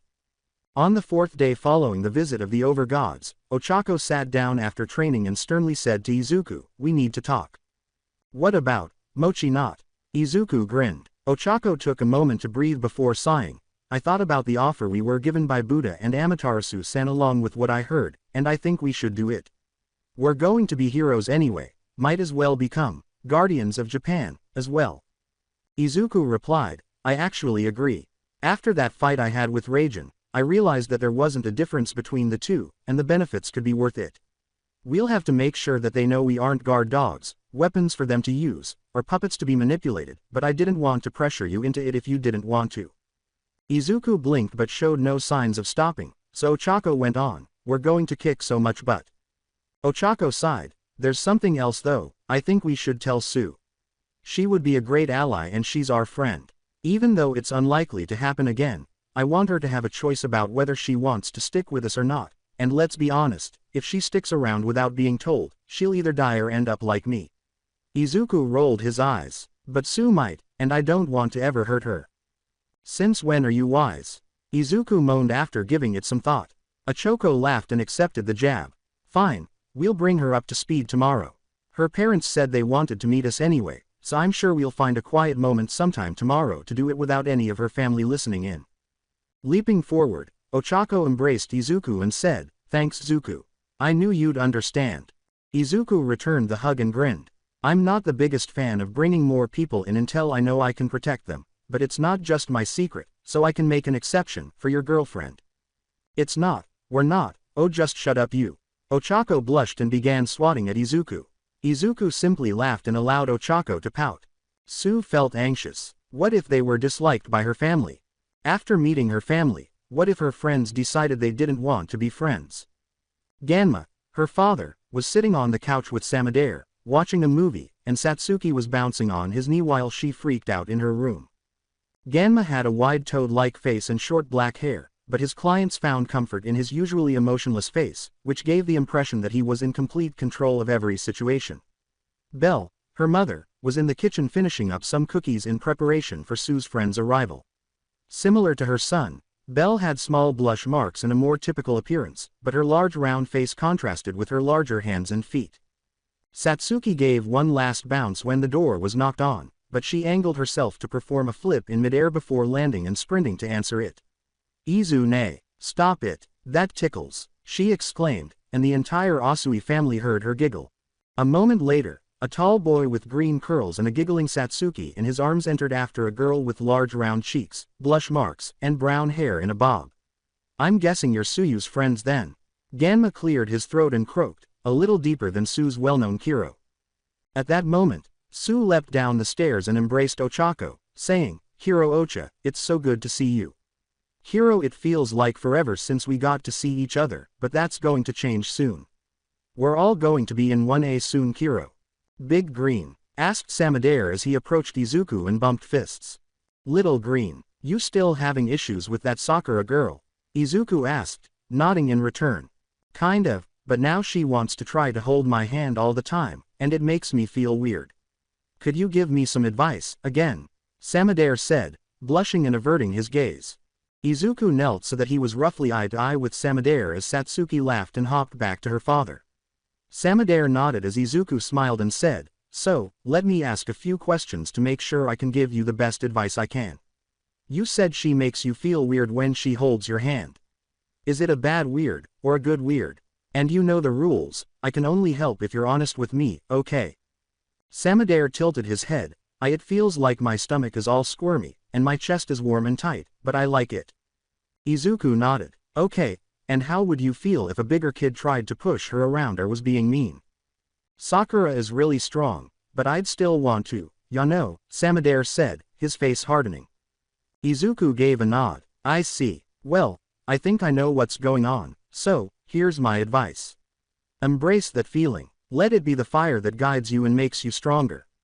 If she's as strong as you think, she might not need you to protect her, but that doesn't mean you can't be there to support her. Just continue to be her friend and I think that will be enough. After giving it some thought, Samadare moved to embrace Izuku and said, "Thanks, Izune." Izuku laughed and said, "No problem, little green. I promise, if you ever feel like you need help and aren't comfortable talking to Sue about it, I'll always be available to help any way I can. I know it won't be often, because you really did luck out having such an amazing big sister, but it's true." As Izuku continued to embrace Sammy, Ganma nodded, and Sue and Ochako merely grinned in agreement. "Cookies are done. Are our guests here?" "Why?" Belle said from the kitchen, and there was a clatter as a cookie sheet hit the counter. They turned to see Belle hiding her face on her knees and saying, I didn't know." "1,000 apologies, young lord." I. "Mom, what are you doing?" Sue asked, tilting her head. Without looking up, Belle said, "Honey, take Sammy and Satsu upstairs, and stay with them. I'll explain later, I promise." Ganma appeared to be very perplexed, but he trusted his wife and followed her instructions. After they had left, Izuku said, "I don't know why you're bowing, but you may stand. This is your home, and if anyone should be bowing it's me. And no, please don't. Oh, my father would have my head if he heard I allowed that." Belle said, pale and waving her arms quickly. "What's Granddad got to do with this?" Sue asked, tilting her head. "Well, lily pad, my father was a kappa, and," Belle sighed. Izuku exclaimed, "I should have known." Izuku said with a stronger voice, "Asui Belle, I, Kratos and Izuku, child of war, give you the right of freedom under my authority.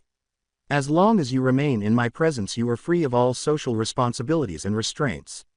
This I declare on my life. Now speak and act as normal, this shall be my only order." As though a huge burden had been lifted off her shoulders, Belle appeared to brighten and sag slightly. "Thank you, young master." "What the hell is going on?" Sue exclaimed, blinking and pointing a finger at Izuku. Belle sank down and grasped Sue's. "As I said, Sue, my father was a kappa, and like most yokai he remains beholden to the gods. Any god who desired it, it was his responsibility and honor to serve them. Our people used to be feared and judged by humans, and our loyalty was a way to stay safe. When quirks appeared, some of that fear started to fade, and we slowly integrated with the human population. My father was a stickler for tradition, but your grandma was a stern lady as well. This led to me being half kappa, and you and your siblings being quarter kappa. Since you three are more human than not, you are free of the old compulsions of our people, but I am not. Your friend just freed me of that. It will only affect the times he is present, but only a stronger deity can override his decree." Belle grinned broadly. With a confused blink, Sue said, "Mom, are you okay? You're talking gibberish. Gods aren't real." Izuku murmured, "We actually are. I thought it was odd that Raijin didn't have any attendants beside the Tsukumagami, but this would explain it." "Stop. None of this is real." Sue appeared to be about to yell. Ochako attempted to calm down Sue. "Sue, I know this is a lot, but it's true. I agreed that this could all be fake, but then I met a few, and meeting Amaterasu-san was definitely something I'll never forget." Izuku sighed. "She's not that impressive. After a while the glamour fades and you realize most divine beings are normal people, but with really powerful quirks." Belle appeared to be blown away. "Kratson-san, you said you were a child of war, but you don't seem to be a child of Hachiman. Who are you?" Izuku rose to his feet and grinned. "My father is Kratos, god of war, peace, and hope. Son of Zeus, overdeity of the Greek pantheon and god of the sky, lightning, and thunder. I am also the adopted son of his current wife, Freya, current overdeity of the Norse pantheon and Vanir goddess of magic. In short I bear the weight of both Valfreya and the ghost of Sparta." With wide eyes, Belle exclaimed, "A prince of two pantheons." Izuku sighed. "As of last night, I am also technically the overdeity of my own pantheon, but since the only god in it is me, and I have yet to earn my domains it's a, in name only, kind of thing. But both Amaterasu-san and Buddha-san seem to have high expectations for me, and my mom is very proud." Izuku was slightly embarrassed by the whole thing. Sue grumbled, "And when were you going to tell me any of this? Not that I believe you." Sighing, We were going to talk to you about it today, when we could make sure nobody was listening in. We discussed it and we wanted to invite you to join, if you want. Ya know, no pressure. Sue laughed and said, prove it. Ochako blinked and said, excuse me. Sue grumbled, prove you're a god, and I'll do it. I'll swear myself to you, or whatever. Izuku shrugged, went into the kitchen, came back with a knife, and used it to stab himself in the chest. I can't be killed by mortal weapons and heal nearly instantly from wounds made by them. Had I used my spear, that really would have killed me, but normal metal, not a chance, Izuku said, drawing a pink bead from a bracelet that Sue was unaware he was wearing before it vanished and was replaced by a peach. This is a peach of immortality. Despite its name, it would only make you temporarily immortal, but it would allow you to receive a domain while within my pantheon, eventually. I offer it to you, Asui Suyu, and ask, would you do us this honor, my friend? At the last second, Sue withdrew her acceptance, saying, this won't force me to marry you or something, right Kiro? Izuku nodded his head, no, you would be as free to choose as you were before, but you would become a part of my divine family as well as your mortal one. Like Ochako, you would become my sister, though without the impressive pedigree. Izuku laughed, you can say no if this is too much. It won't hurt my feelings, but Ochako was so hoping to get the chance to spend eternity with you. Belle laughed behind her hand as both girls flushed, but Sue grabbed the peach and swallowed it before giving herself the opportunity to reconsider.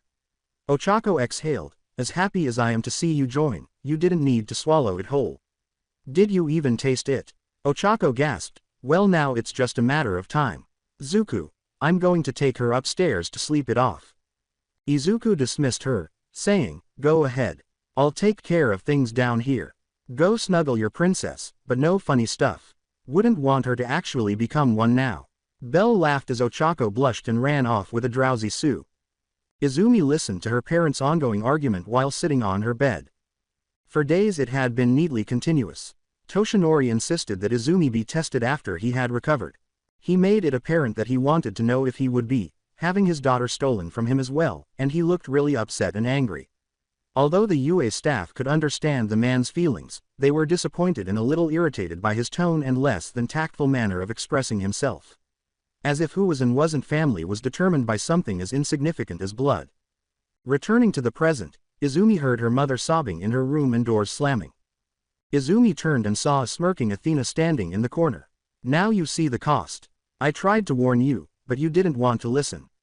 If you had just crushed him when you had the chance, this wouldn't have happened. Izumi didn't answer, so Athena simply laughed and vanished as Izumi curled up and sobbed again. Athena cupped her cheek and reached out in mock care, saying, you know I'm right, my pet. Why not just give in and finish what we started? Everything you deserve, and it's so close. Moving into their new house and starting their first semester at UA came too soon. Nezu and Cementos were very understanding and were more than happy to fulfill Izuku's request after they saw how serious he was about it. When Ochako saw Izuku putting on his armor and uniform, complete with a flawless tie, she pouted. With a laugh, Izuku said he would wear the uniform once they were at ease, but in the meantime, he had no intention of being less than ready as his father had taught him. They went to pick up Sue at the train station after Izuku apologized and allowed Ochako to ride on his back. As a result, Izuku entered UA carrying two girls on his back. He wasn't particularly bothered by it. Even featherweights provided good training, and they were his friends. In addition, people would still look at him because of his height and intense gaze. You might as well put on a show for them. Izuku had to chuckle as they arrived at the 1A classroom.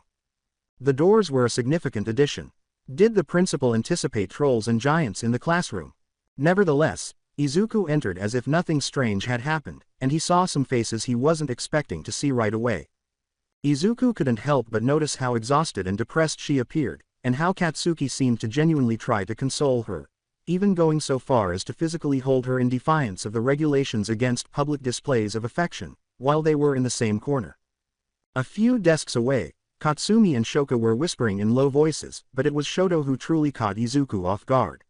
Shoto had a scar over one eye when Izuku last saw him, but now both matched, giving him a scar that was made of both pieces of a domino mask. To serve as a social buffer, Izuku sat down close to the window but away from his old friends. He let Sue and Ochako sit down. He simply didn't want to be social right now. It wasn't that he was antisocial. With two notable exceptions, he didn't have many problems with most of the people he saw enter. The first was a blonde boy with a black lightning bolt in his hair, but the blonde didn't seem to notice him at all, even though Izuku could feel his divine spark. The second was an entirely different tale. She was a short girl with long, curved horns and bright blue eyes. They both turned to face each other and nodded slightly as soon as she intervened. In contrast, Izuku generated a lot of conversation in the room. A Perplet was among them, using her taller best friend as a shield as she blushed and gazed at the boy who had been on her mind ever since he helped her escape a difficult circumstance. Both Shoka and Katsumi couldn't stop staring, and they concurred that their Izuku had only grown more attractive since his departure. Most people were unaware that a yellow sleeping bag had crept into the room, but Izuku caught his friend's attention, and they sat silently until class started. 3 minutes later, the person inside stood up and cleared their throat, saying, "Pathetic. Only 3 of you noticed me when I came in, and it took nearly a minute for anyone else to notice without being told. Most of you didn't notice at all. If you don't fix this, none of you have a future in heroics." They watched as a man with black hair, dressed in a black bodysuit, black boots, and a gray scarf, slipped out of the bright yellow sleeping bag, sighing. "Let's get this over with. I'm Aizawa Shota, and I'll be your homeroom teacher if you survive the day." He pulled out a bag with individually wrapped sports clothing. "Find your size and get changed. After that, meet me on field beta for an assessment. Take more than 10 minutes or disappoint me, and I'll expel you." Aizawa left before anyone could ask any questions, and Izuku got up to begin looking through the bag. After a minute, Izuku began throwing uniforms at various teenagers before turning and giving them an inadvertently menacing glare. "Let's go. That guy doesn't strike me as the bluffing type." Ochako and Sue instantly collapsed behind him as he left, leaving numerous classmates stunned by the first one once more before the others hurried to follow. Many were shocked to see Izuku changing in the boys' locker room, and Katsuki growled at losing another opportunity to confront him. Ochako and Sue were being questioned by the girls regarding Izuku in the meantime. The most prominent of them was a girl with pink skin and hair, small crooked horns, and black eyes with gold irises. When she asked Ochako if she was the big green guy's girlfriend, Ochako spit out her tongue in disgust. Sue then made it clear that neither of them were dating him and had no plans to do so. However, that only seemed to energize the pink girl, who persisted in demanding more details while some of the others paid close attention for their own reasons. After being satisfied, Mina introduced herself and began bouncing around asking questions of anyone else who caught her attention. This included the little horned blonde until Ochako saved her after realizing she was struggling to understand. Ochako smiled at the horned girl and said, "I'm Uraraka Ochako. What's your name?" While Mina carried on looking for T. The young lady blushed. "Pony Tsunotori. I mean Tsunotori Pony. Japanese not great. English maybe. Sorry. Stay close for now. Izuku can help." Ochako sighed as Sue shook her head. "My English is as bad as your Japanese." "He mad at me? I in his territory?" Pony asked, nodding despite his obvious nervousness. Then Sue put a finger to her chin and shook her head, thinking, "Hero number.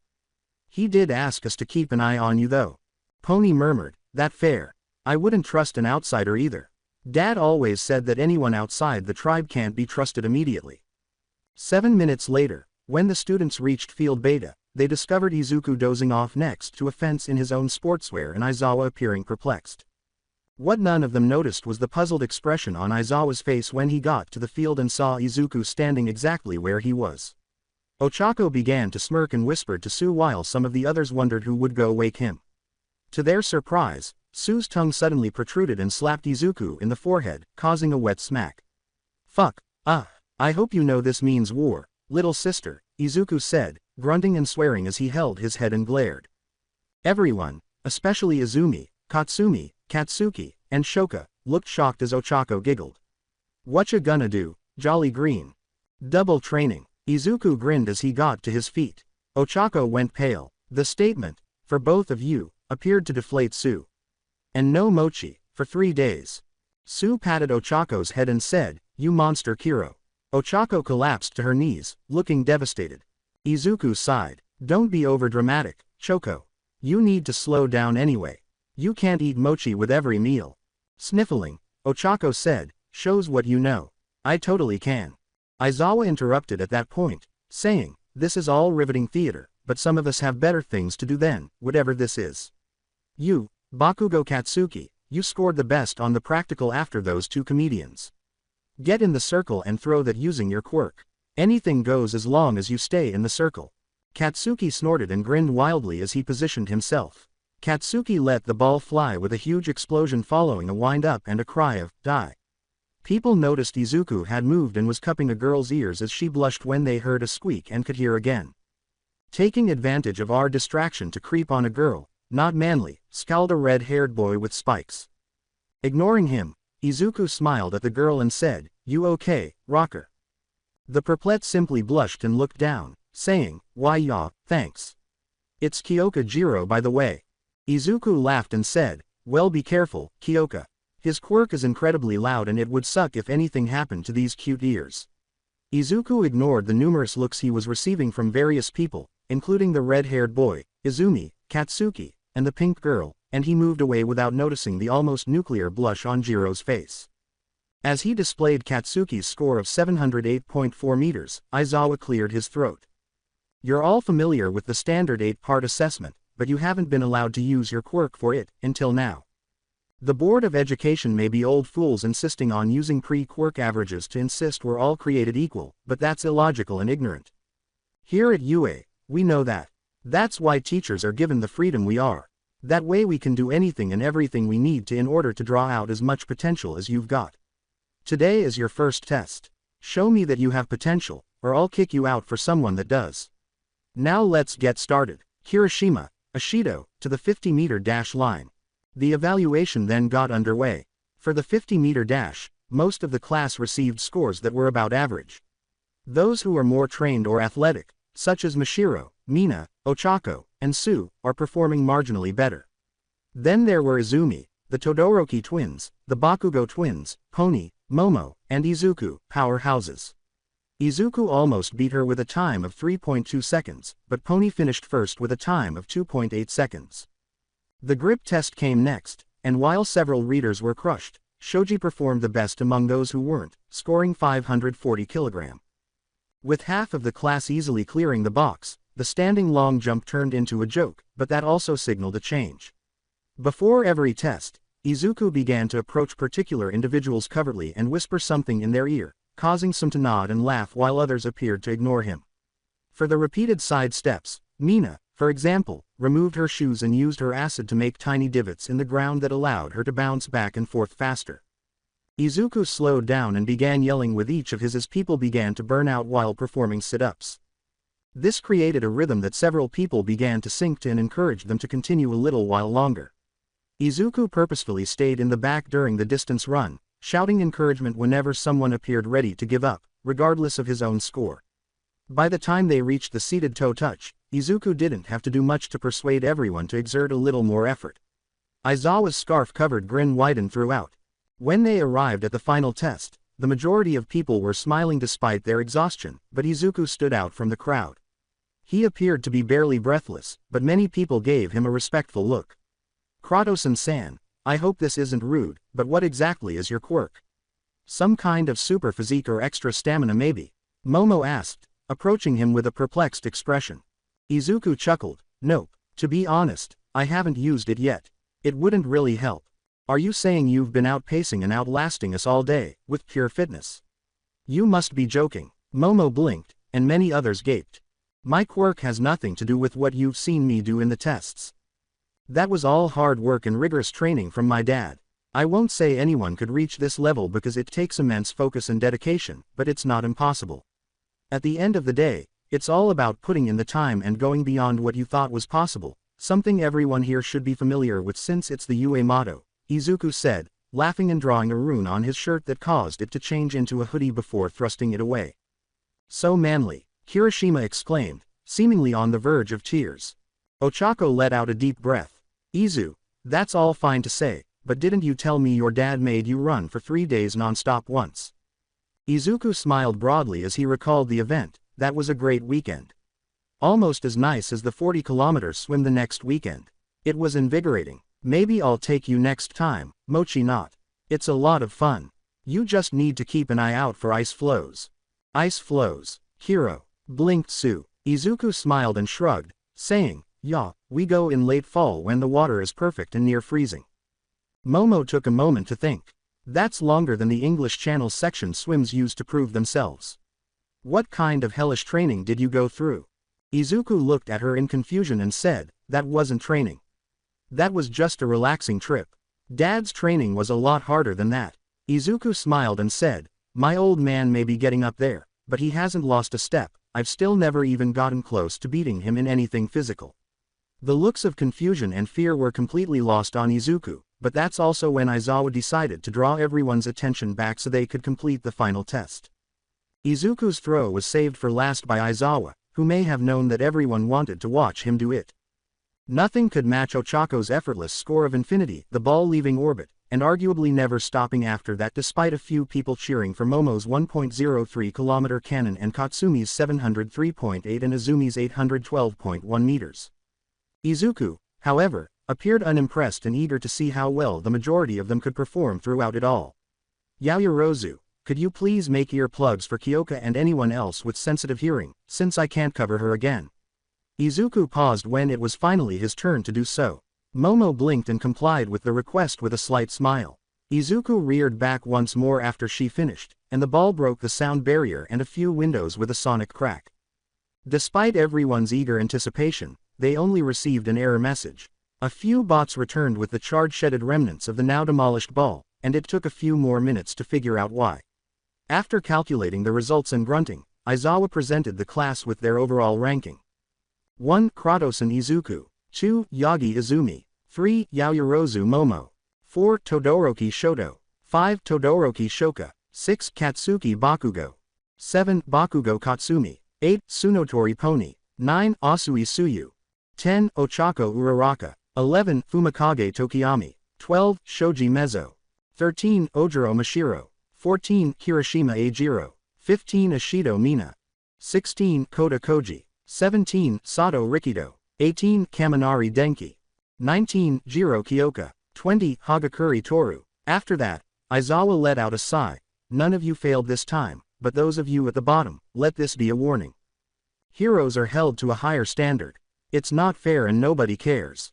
At the end of the day, doing your best won't always be enough, and victims' families will still blame you because someone precious to them is still gone forever. It's not logical, but it's the truth. If you aren't ready to work yourself to death, this is your chance to walk away, but if you stay, the other teachers and I will do everything in our power to make you as ready as you can be. You can consider yourselves dismissed. Classes are over for today." With that said, the man walked away without another warning. "I'm still a bit amped. You and Sue mind grabbing my bag for me when you go back?" Izuku hugged Ochako rather than getting his belongings back in the classroom. With a salute, Ochako said, "Can do, Boss Green." "Don't start, and anyway, we both know who your real green boss is. Now I'm going to go. Be safe, okay?" Izuku teased, ruffling her hair. "Hiro, I'll protect her. Just go get a sweat on." "Hiro," Sue nodded.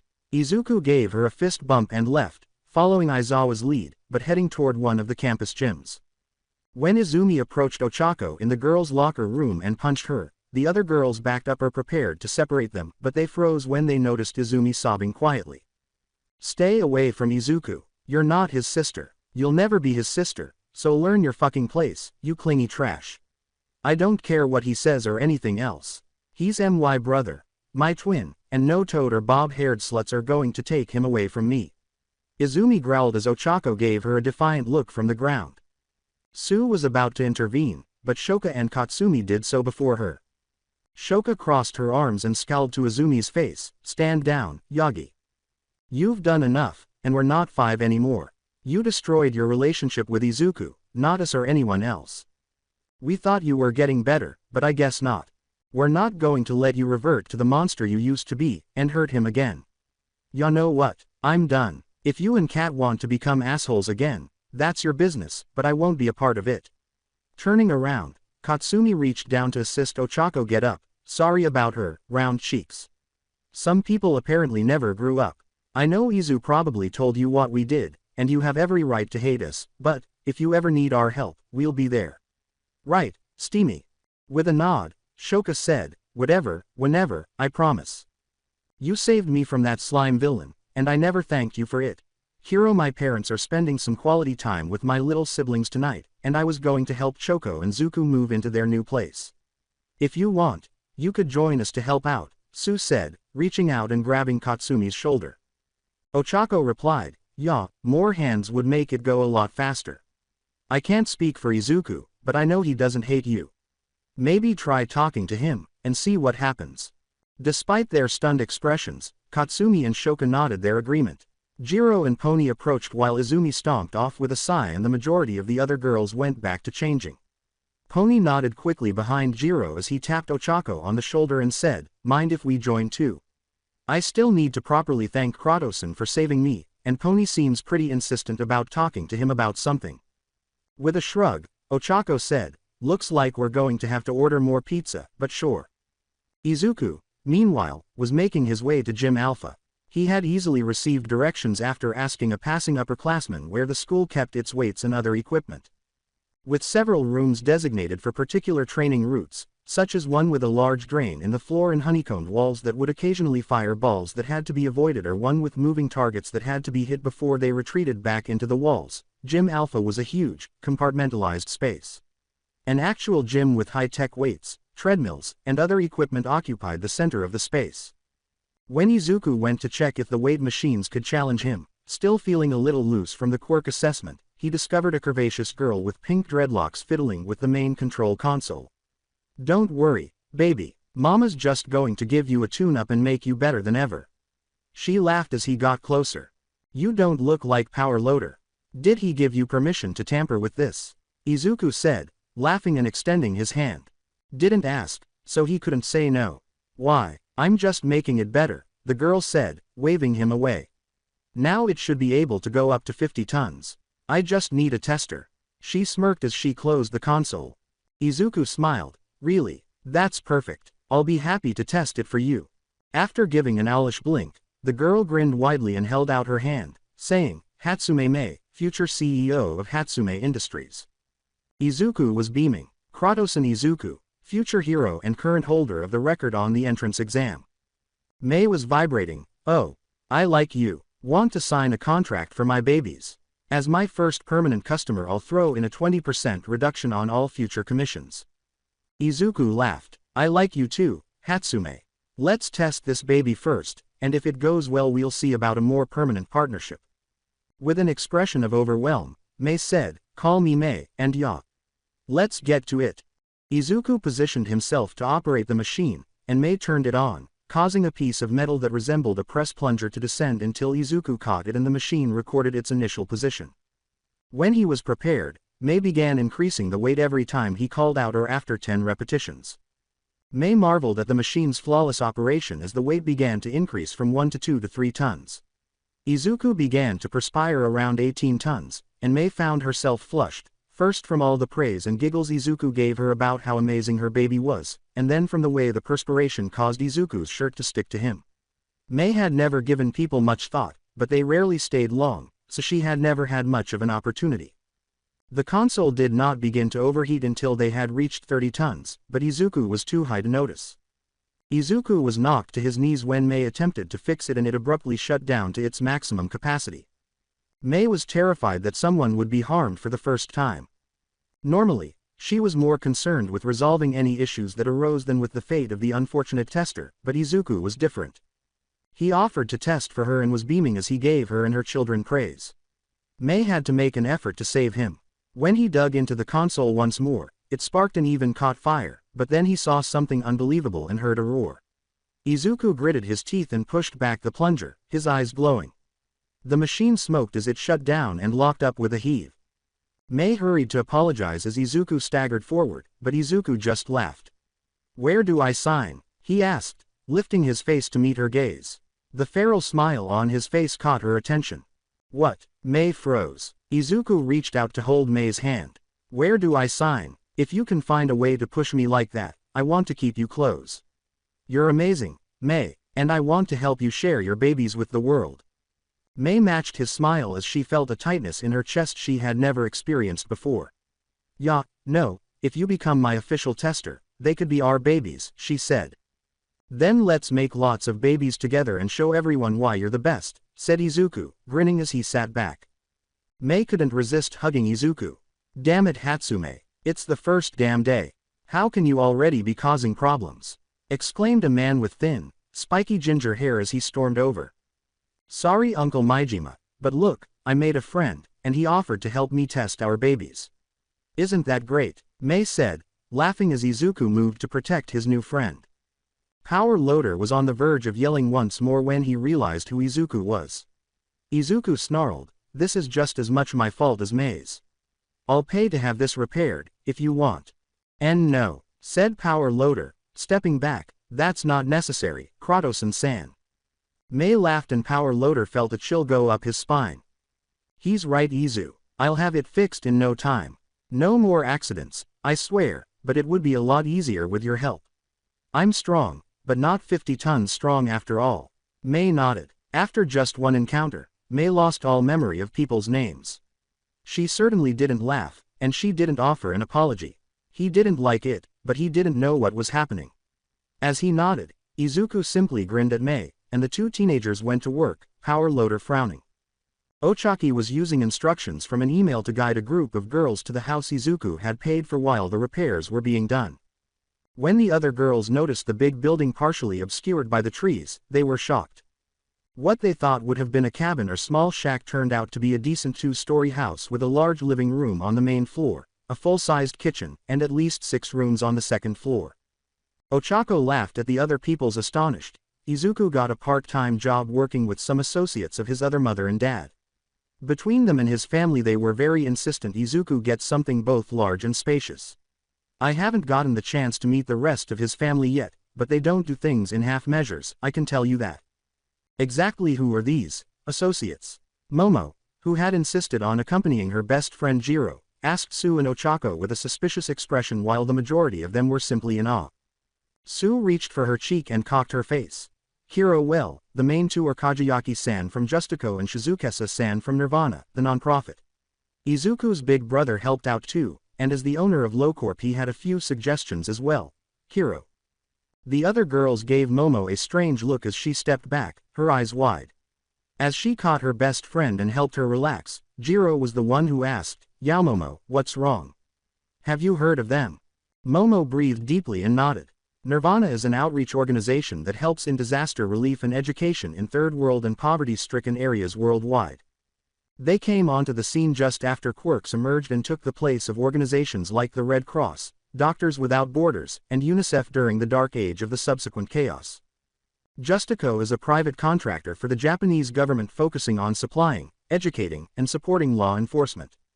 They prefer to remain out of the news, but they supply much of the hardware used by the police along with education and management of the judicial infrastructure. They have a long history of competition and disdain for the HSPC.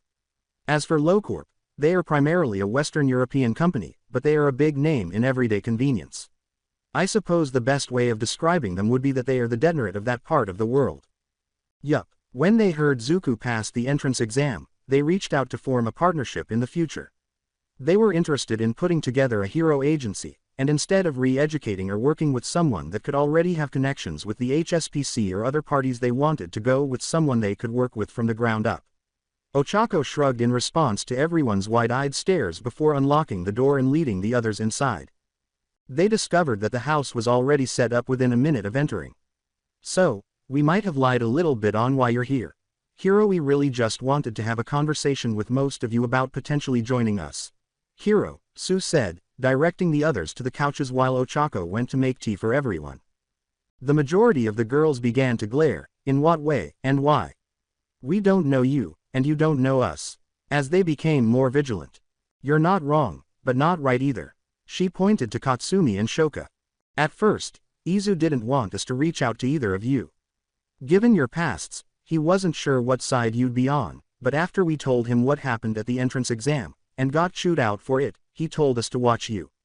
If you showed signs of being trustworthy, we were given permission to reach out, and coming to confront Yagi was enough for us. Ochako entered, put down the tray of teacups and teapot, and then was pulled into Sue's lap before turning away. Sue smiled at Jiro and said, As for Yukioka, Izuku was worried about you after the test, and just between us, the green bean seems to really like you. Given how distracted you were during the assessment, we thought you might be interested in joining our agency in a few years. In the meantime, Sue began to croak with laughter. We wanted to play matchmaker, 'cause Big Green likes you and seeing him try to impress you is free entertainment. You're being to direct again. Now that she knows it won't be as funny, Ochako said, giving Sue a slight shove. Sue pushed her away, or it'll be 10 times better because she'll know what he's up to and play harder to get, and she would have figured it out soon anyway. Hiro, not everyone is as dense as you are, Chako. Ochako looked at her in disbelief. What you mean? I'm not dense. I'm very aware of what's going on around me, thank you. Now I'm going to go order those pizzas while we wait on Zuku to get back. You need anything while I'm up? Also, you sure Izuku is busy on Friday? We could turn our trip to the aquarium into a group thing if it makes you more comfortable. Sue shook her head, but after Ochako left the room, she put her head in her hands and said, cut as a button, but dense as a brick. Giving Jiro a dejected glance and glancing at Katsumi and Shoka, Sue sighed, please, don't make me have to watch someone else struggle like me. Izuku isn't anywhere near as unobservant, but if you want him you're going to have to tell him directly. The girls all looked at Sue pathetically, but Momo looked up and said, you covered the others, but what about Tsunotori-san and myself? You could have told me no, when I butted in on this meeting. Sue sighed, what would be the point? You'd hear about it anyway, and a direct conversation is always better than a second-hand one. I wouldn't trust my best friend to not get in over her head when offers like this come around, so why would I try to stop you from looking out for her? As for Pony, she asked for a meeting, and why not do it all at once? If not now, then it wastes time covering things potentially multiple times, and Izu is hard enough to convince to do these kinds of things. He'd rather train. Despite being very smart and strong, he still gets nervous in large social situations like these. As if to support her argument, Izuku's smile and greeting seemed to vanish as soon as he entered the room with a strange pink-haired girl clinging to his back, and he almost flew up the stairs. Sue sighed and Ochako laughed. Both girls rolled their eyes and texted back the situation when their phones pinged a moment later. So, here's how this is going to work. Each of you will get a chance to have a meeting with him either single or as a pair. Ochako's posture appeared to become extremely serious and she lost her endearing bubbly demeanor for the first time when their phones pinged again after another minute. Sue took on an identical stance. It's inefficient, but he's the boss. We'll send you up and once you're done, he'll tell you who to send up next. If there is something you want, this is your best chance to plead your case. What happens up there could change the direction of your whole lives. Don't squander it, or fuck it up. There is only one question left to answer before you go up. Are you ready? So this was the end of the series. I hope you enjoyed it. To watch more series like this, subscribe to my channel. Till then, bye bye.